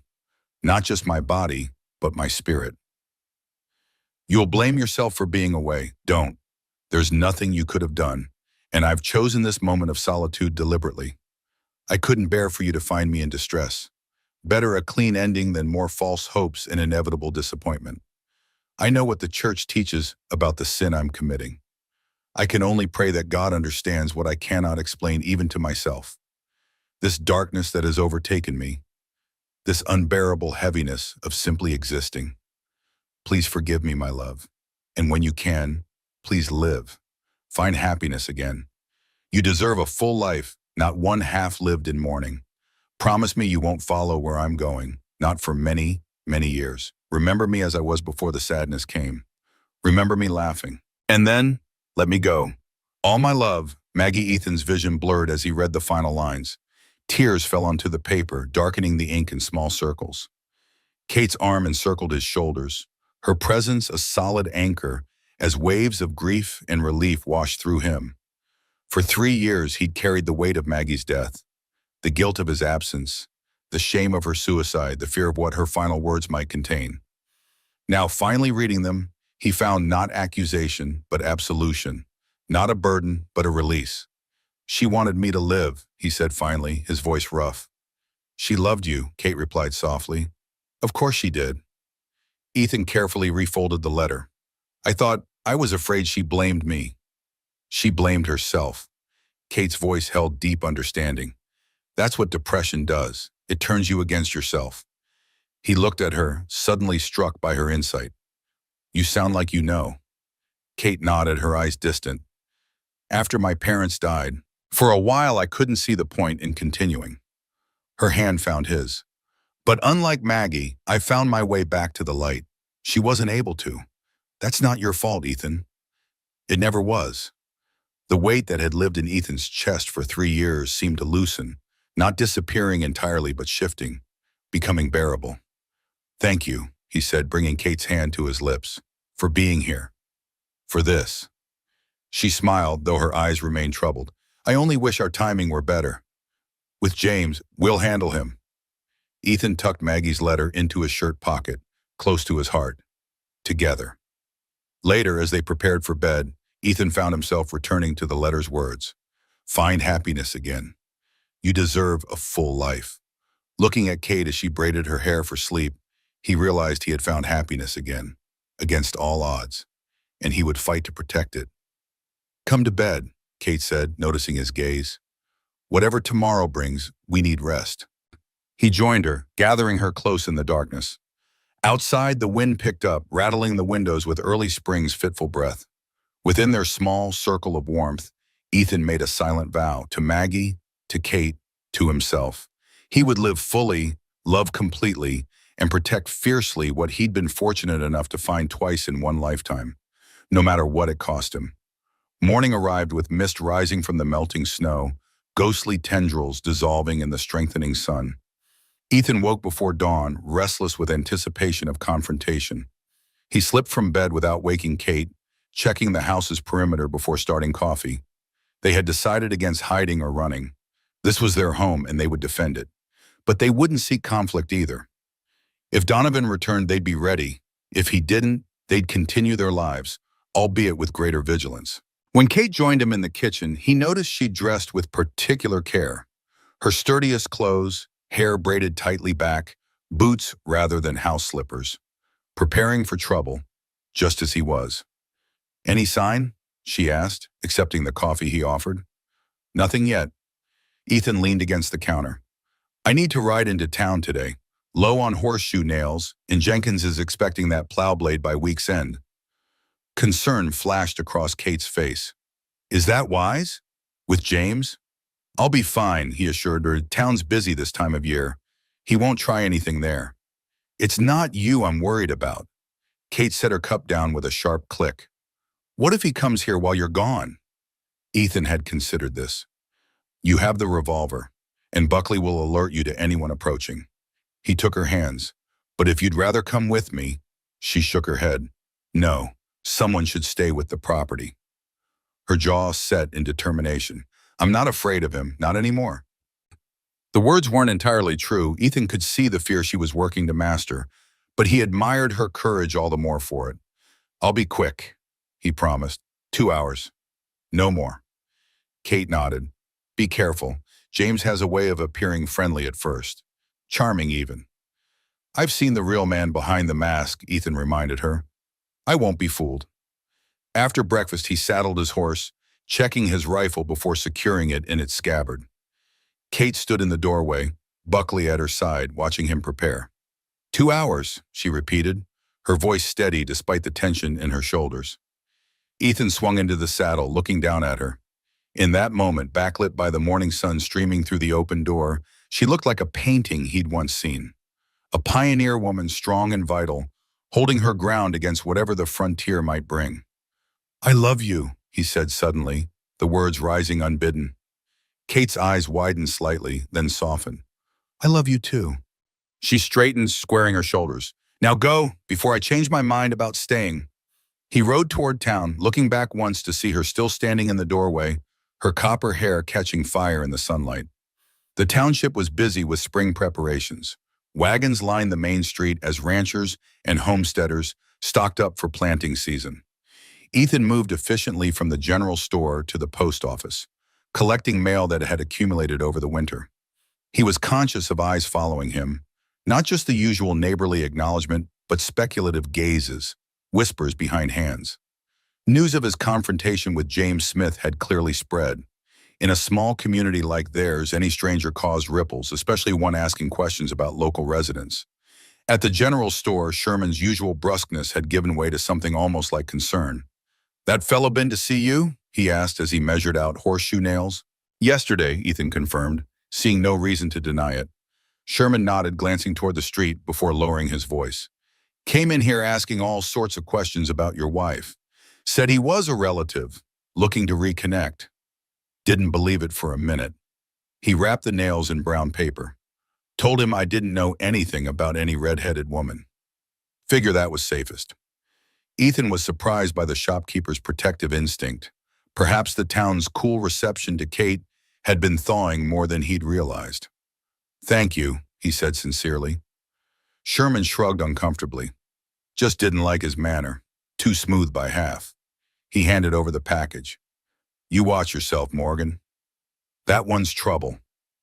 I know. Outside the store, Ethan secured his purchases to his saddle, keenly aware of his surroundings. He'd seen no sign of Donovan, but the prickle at the back of his neck told him he was being watched. As he mounted his horse, Pastor Roberts approached, his expression serious. Ethan, a moment. Pastor, Ethan nodded, not dismounting. I'm in a hurry. I understand. The older man came closer, speaking quietly. That man, Smith, he attended services yesterday, asked a lot of questions about you and Catherine, particularly Catherine. Ethan's grip tightened on the reins. What did you tell him? Very little. There was something unwholesome about his interest. The pastor looked troubled. I believe he plans to call on you again. Today, perhaps. He seemed quite determined. A chill ran through Ethan. I need to get home. Ethan, Mom. The pastor laid a hand on his arm. If there's trouble, the community will stand with you. Whatever differences we've had, we look after our own. Pastor Roberts hesitated, then lowered his voice. My sister married a man like Smith once. Charming in public. A demon behind closed doors. When she finally fled, the church in their town sided with him. A respected businessman against a hysterical woman. Pain flickered across the older man's face. She took her own life the following winter. I've carried that guilt for 20 years, wondering if I could have done more, said more. He straightened, adjusting his clerical collar. My sermons about proper marriage weren't meant to condemn yours, Ethan. Sometimes God's work comes in unexpected forms. Sometimes salvation wears practical boots and splits her own firewood. The pastor smiled faintly. Tell Catherine that whatever happens, the church will not abandon her this time. The offer was unexpected but welcome. Thank you, Pastor. I'll remember that. He spurred his horse toward home, anxiety building with each mile. He'd been gone nearly 2 hours already. Too long. The road seemed to stretch endlessly before him, each bend revealing only more empty track. When the property finally came into view, Ethan's heart stuttered. A horse was tied at the hitching post, a bay gelding he recognized from the day before. Donovan had returned, and Kate was alone with him. Ethan approached cautiously, scanning the yard for any sign of them. The house door stood open, but there was no movement visible inside. Buckley was nowhere to be seen, which was troubling. The dog should have been raising the alarm at a stranger's presence. He dismounted quietly, drawing his rifle from its scabbard. The silence was oppressive, broken only by the soft nickering of Donovan's horse as it recognized another of its kind nearby. Ethan moved toward the house, every sense alert. As he reached the porch steps, he heard voices from within. Kate's, tight with controlled anger, and a man's, smooth and falsely reasonable. Simply what belongs to me, Catherine. The documents, and you. We can make this easy or difficult. Your choice. I'm not your property, James. I never was. The law disagrees, my dear. A wife belongs to her husband. This arrangement you've made with the blacksmith doesn't change that. My marriage to Ethan is legal and binding. A cold laugh. Bigamy is hardly legal, Catherine. You can't marry a man when you're already married to another. Now, where are the papers? Ethan had heard enough. He mounted the steps, rifle ready, and pushed the door fully open. The scene inside froze him momentarily. Kate stood by the fireplace, tense but unharmed, Ethan's old revolver held steady in her hands. Opposite her, James Donovan sat in Ethan's chair, legs crossed casually as if he were a welcome guest. On the floor beside him lay Buckley, motionless. "What did you do to my dime?" Ethan demanded, raising his rifle. Donovan didn't even flinch at his entrance. "Ah, Mr. Morgan, right on time." He gestured dismissively toward Buckley. "The animal is merely sleeping. A little laudanum and a piece of meat. He'll recover." Relief that Buckley wasn't dead mingled with fresh anger at the violation. This man had invaded their home, drugged their dog, and was now threatening Kate while sitting in Ethan's own chair. The picture of entitlement. "Get out," Ethan said, his voice deadly quiet. "Now." "I'm afraid I can't do that until Catherine returns what she stole from me." Donovan's smile didn't reach his eyes. "We were just discussing terms." "There are no terms," Kate said, her revolver unwavering. "The documents stay with me. Insurance." "Against what, my dear? I've only ever wanted what's best for you." Donovan's voice dripped with false concern. "You've been unwell, you know. Delusional, dangerous even. That's why you ran away. A break with reality." He sighed dramatically. "Everyone in Boston understands. They're quite sympathetic to my plight, searching for my poor, disturbed wife." The calculated malice of the man's strategy became clear to Ethan. If Kate returned to Boston with him, she'd be labeled unstable, perhaps even institutionalized.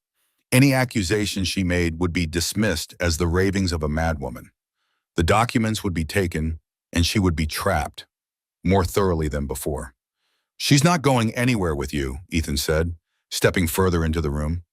"I don't believe you have any say in the matter, blacksmith." Donovan's pleasant facade slipped for a moment, revealing the cold contempt beneath. "Catherine is my wife. The law is quite clear on the matter." "The law also has opinions on fraud," Kate countered, her voice steady despite the tension Ethan could see in her shoulders. "An assault, an attempted murder." "Allegations without proof," Donovan dismissed. "Whereas I have witnesses to our marriage, documentation of your fragile mental state, and the testimony of respected physicians regarding your episodes of hysteria." His smile returned, cruel now. "Who do you think they'll believe? A prominent businessman from a respected family, or a woman who abandoned her marital duties to live in sin with a rural blacksmith?" Ethan's finger tightened on the trigger. It would be so easy to end this man, to remove the threat permanently. But that would only create new problems, legal troubles that could separate him from Kate just as surely as Donovan's schemes. "I have proof," Kate said suddenly, "of everything." Donovan's expression flickered. "The documents prove nothing without context, and you have no evidence of any mistreatment." "I kept a journal," Kate continued. "Dates, details, witnesses who saw my injuries. I left a copy with a lawyer in Pittsburgh before coming west, with instructions to open it if I disappeared or died suddenly." Ethan glanced at her, wondering if this was true or a desperate bluff. Her face revealed nothing. "You're lying," Donovan said, but doubt had crept into his voice. "Am I?" Kate's chin lifted slightly. "Are you willing to risk it? Your reputation, your freedom?" A tense silence filled the room. Outside, spring wind rattled the windows, punctuating the standoff with irregular taps like an impatient finger. Finally, Donovan spoke, his voice hard. "What do you want?" "A divorce," Kate said immediately. "Legal and binding. Signed by you, notarized, no contest." Donovan laughed without humor. "Impossible."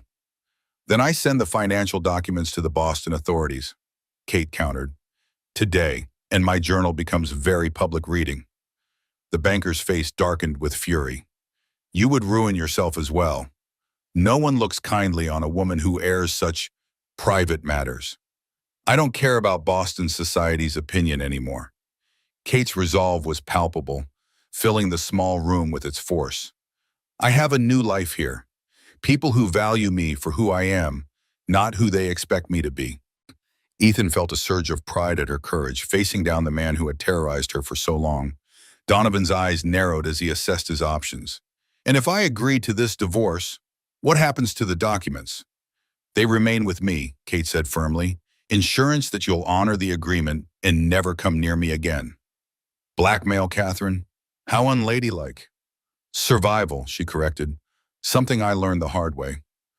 Donovan looked between them, his expression calculating. Ethan kept his rifle trained on the man, ready for any sudden movement. The standoff stretched, tension building like pressure in a sealed boiler. Very well, Donovan said at last, his voice cold with suppressed rage. A divorce, but I want those documents destroyed once the papers are finalized. No, Kate shook her head. They stay with me. Always. Unacceptable. Non-negotiable. Kate's stance remained firm. You get your freedom from scandal, I get my freedom from you. That's the deal. Ethan watched Donovan's face contort with frustration. The man was accustomed to winning, to bending others to his will. Kate's resistance clearly infuriated him. You have until tomorrow to decide, Kate continued, her voice steady.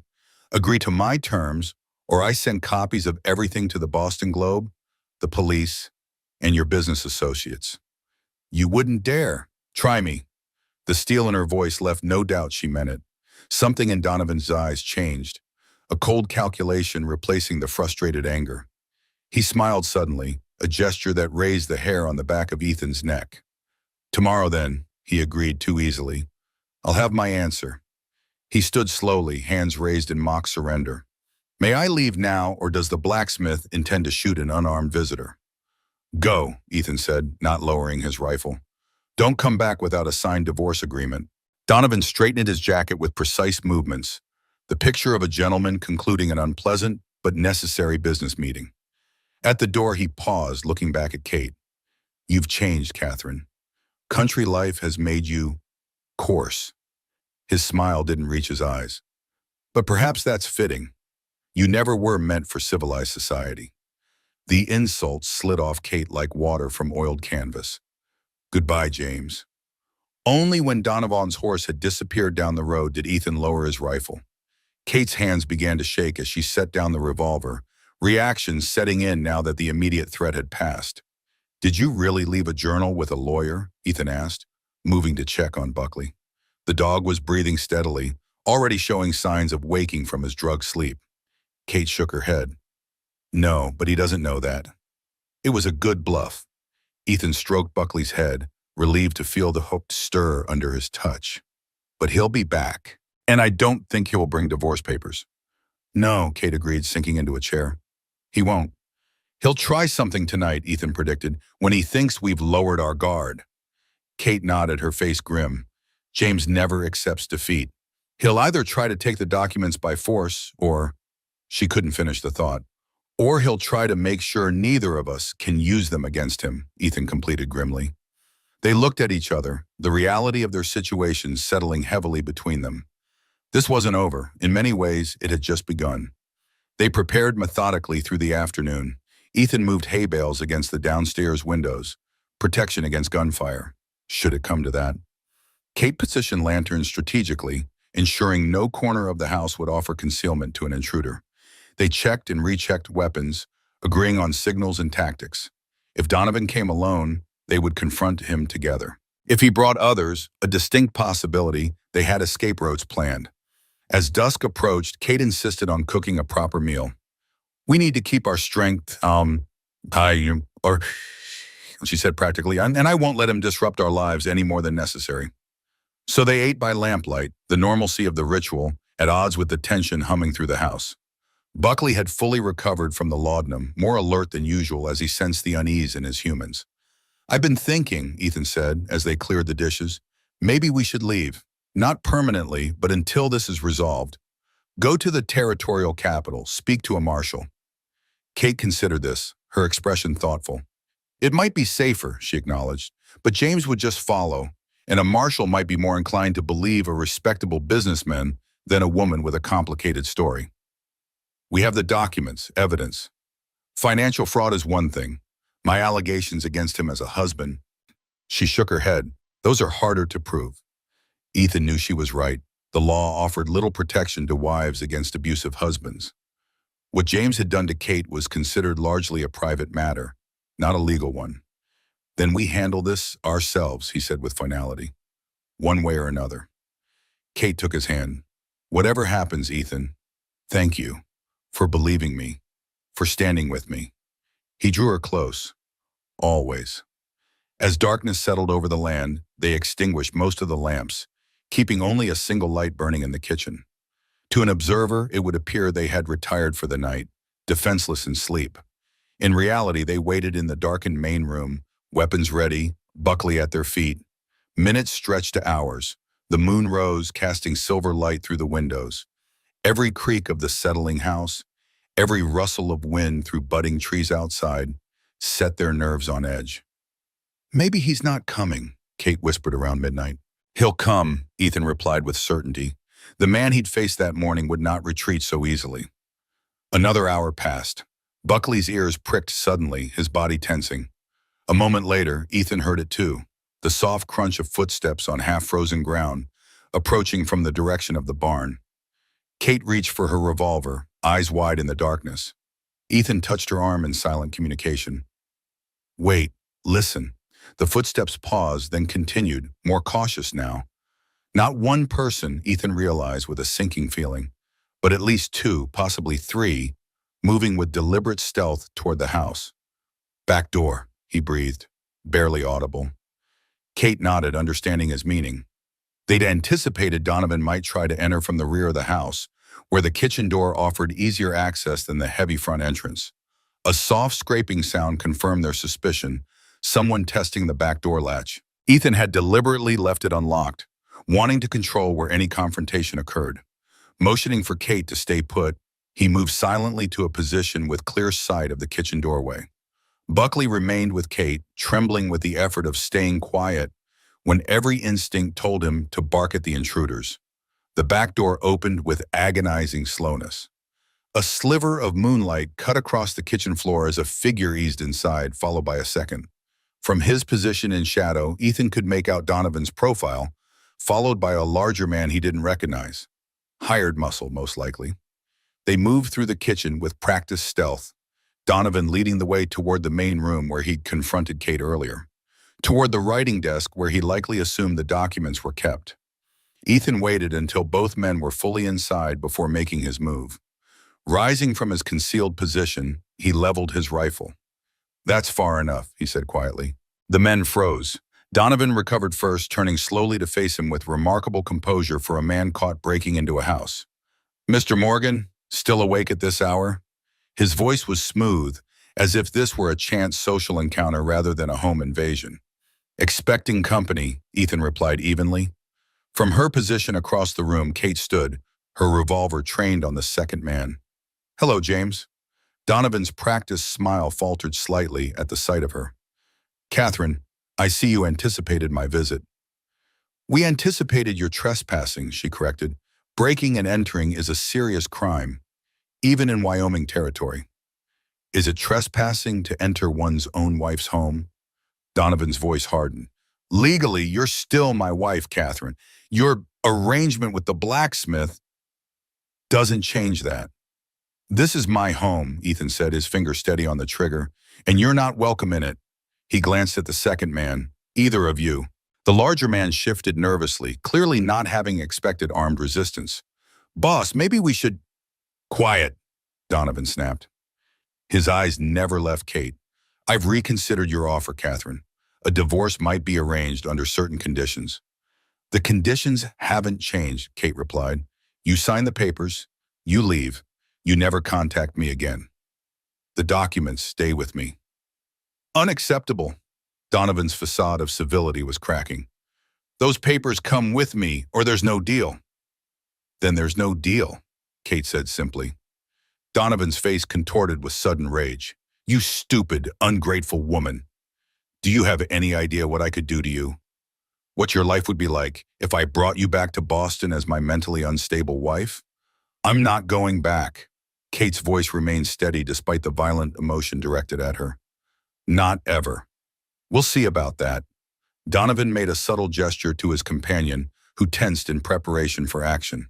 What happened next unfolded like pieces of a nightmare, each moment stretched and distorted by the surge of fear and determination. The hired man lunged toward Kate, his massive frame moving with unexpected speed. Kate steadied her revolver, her hands surprisingly calm as she tracked his movement. No! Ethan shifted, swinging his rifle toward the charging threat. But the movement gave Donovan the opening he had been waiting for. With practiced sleight of hand, the banker produced a small derringer from his coat pocket. Unlike the hired muscle's charge, this was the true danger. Calculated, deliberate. Donovan's eyes narrowed as he aimed not at Ethan, but at Kate, his lips curling in a smile of anticipated victory. "Catherine is mine," he hissed, finger tightening on the trigger. Two shots exploded in the confined space, the sound deafening. Kate fired first, her bullet finding the hired man's shoulder with deadly accuracy. He went down with a howl that seemed to shake the walls, clutching his wound as blood seeped between his fingers. Ethan's shot followed a heartbeat later, his experienced hands adjusting aim the moment he saw Donovan's weapon. The rifle kicked against his shoulder as the bullet tore through the space between them. Time seemed to stop as Donovan staggered backward, the derringer falling from suddenly lifeless fingers. The look of surprise that crossed his face might have been comical under different circumstances. The entitled certainty in his eyes replaced by bewilderment as he looked down at the spreading crimson stain on his expensive shirt. "You shot me," he said, voice small with disbelief. His manicured hand pressed against the wound, coming away red and trembling. "A common blacksmith shot me." He took one stumbling step backward, then another, as if trying to retreat from the reality of what had happened. His back hit the wall, leaving a smear of crimson as he slid slowly to the floor. The man who had wielded power and fear with such confidence now looked small, his face ashen in the lamplight as the life drained from him. For a moment that stretched into eternity, no one moved, the tableau frozen in the aftermath of violence. Kate with her revolver still raised, Ethan's rifle warm in his hands. The hired man's pained whimpers the only sound breaking the terrible silence. Buckley's low whine finally shattered the spell as the dog pressed against Kate's leg, sensing the shift in the atmosphere. For a long, suspended moment, no one moved. The hired man clutched his bleeding shoulder, moaning softly. Donovan lay motionless, eyes open but unseeing, blood pooling beneath him on the wooden floorboards. Buckley broke the silence with a low whine, pressing against Kate's leg as she lowered her revolver slowly. "Is he?" She couldn't finish the question. Ethan approached cautiously, rifle still ready, and knelt beside Donovan. A brief check confirmed what the unnatural stillness of the man had already told him. "Yes," he said simply, "he's gone." Kate exhaled, a sound somewhere between relief and shock. "I never wanted this," she whispered. "Not even for him." "He gave us no choice," Ethan reminded her gently. "He came here armed, intending harm." The wounded hired man groaned again, drawing their attention. "I didn't sign up for killing," he gasped. "He just said we'd scare you, take some papers. Never said nothing about shooting nobody." Ethan turned to him. "What's your name?"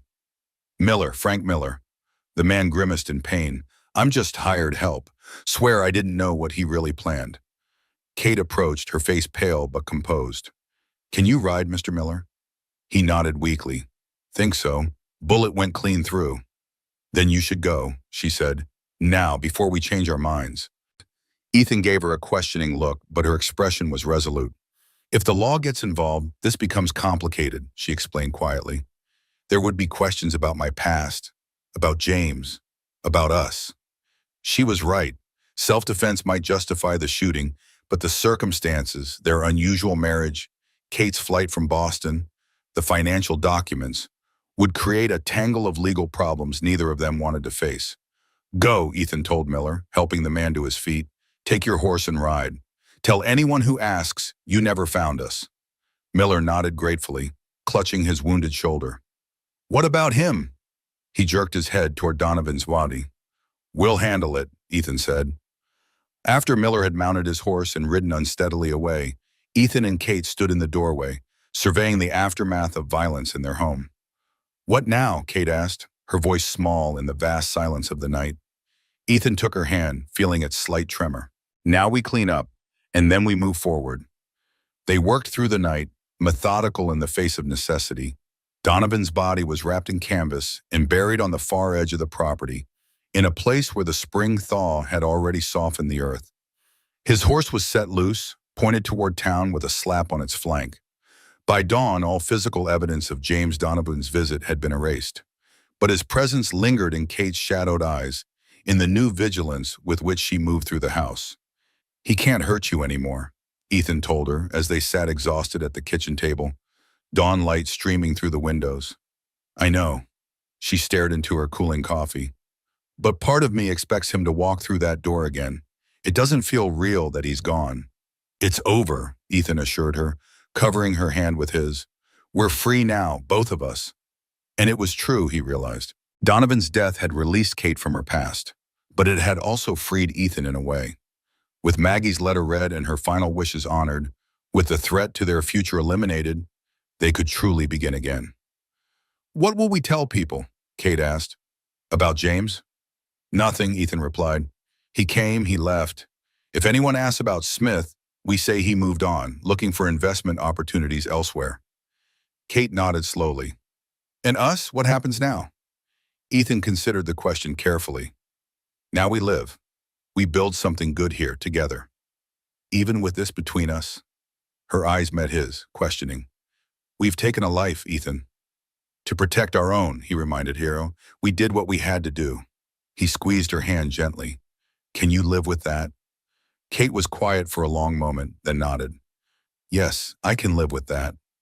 Outside, the first bird song of morning rose in the crisp air. Spring was coming in earnest now, the promise of new growth after the long winter's dormancy. "Then that's what we'll do, Manam," Ethan said. "Live it then." 1 week later, as pale green buds appeared on the trees and the last patches of snow melted into memory, Ethan led Kate up the hill to Maggie's grave. The wooden cross stood as always, weathered but dignified against the blue sky. In his hand, Ethan carried a small wooden box he'd crafted in the forge during quiet evenings.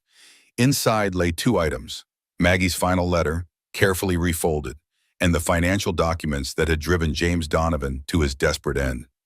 "Are you sure?" Kate asked as he knelt to dig a small hole beside the grave. "I'm sure," Ethan replied. "Maggie's words were meant for me alone. I've read them. I've accepted them. Now they can rest with her." He placed the letter in the box. "And these," he added, "the portfolio of documents, we don't need anymore. The threat they represented died with James." Kate nodded, understanding. These papers had been her insurance, her protection against a man who now lay in an unmarked grave on the far edge of their property. They had served their purpose. Ethan placed the box in the hole and covered it with earth, smoothing the ground afterward so no trace remained. As he stood, brushing dirt from his hands, a movement at the edge of the pasture caught his eye. The black stallion, Freedom, stood watching them, its coat gleaming in the spring sunlight. For once, it didn't bolt at their presence, but remained, head high, observing their quiet ceremony. "Look," Kate whispered, following his gaze. "He's still here." "He's been coming closer each day," Ethan noted. "Maybe by summer he'll let us approach."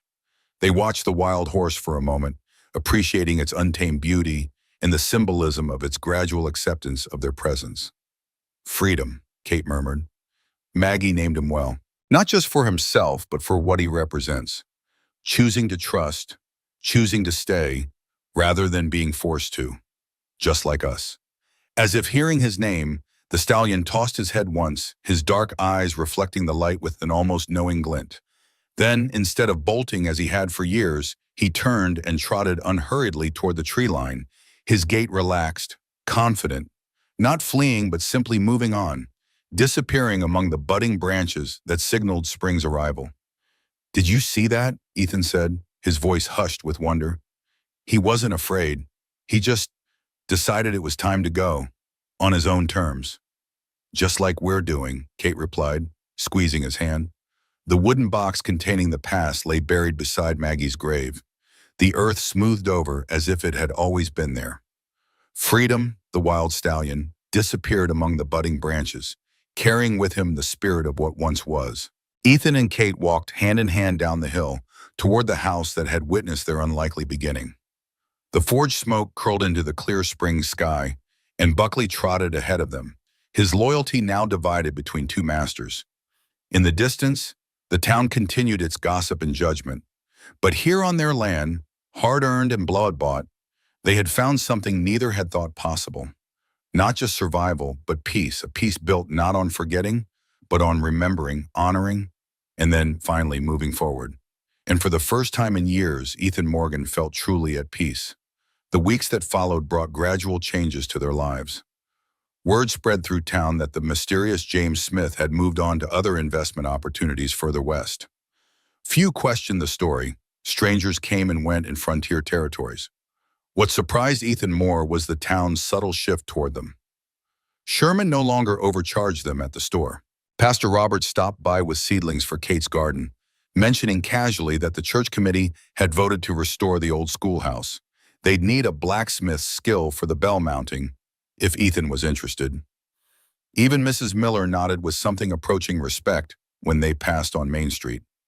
One evening in late April, as they sat on the newly extended porch Ethan had built, wide enough for 2 rocking chairs now, Kate pointed toward the pasture. Freedom stood at its edge, closer than he'd ever ventured before. "Should we?" Kate asked, a half-smile playing on her lips. Together they walked slowly, Kate carrying an apple sliced into quarters. The stallion watched, ears forward, cautious but curious. 20 feet away, they stopped. "Your call," Ethan said softly. Kate held out her palm with a piece of apple. For long minutes, nothing happened. Then, with deliberate grace, the horse approached. His velvet nose brushed her hand as he took the offering. "Hello, Freedom," Kate whispered. The horse didn't bolt. Instead, he accepted another piece, this time from Ethan's hand. Something settled between them. Not ownership, but understanding.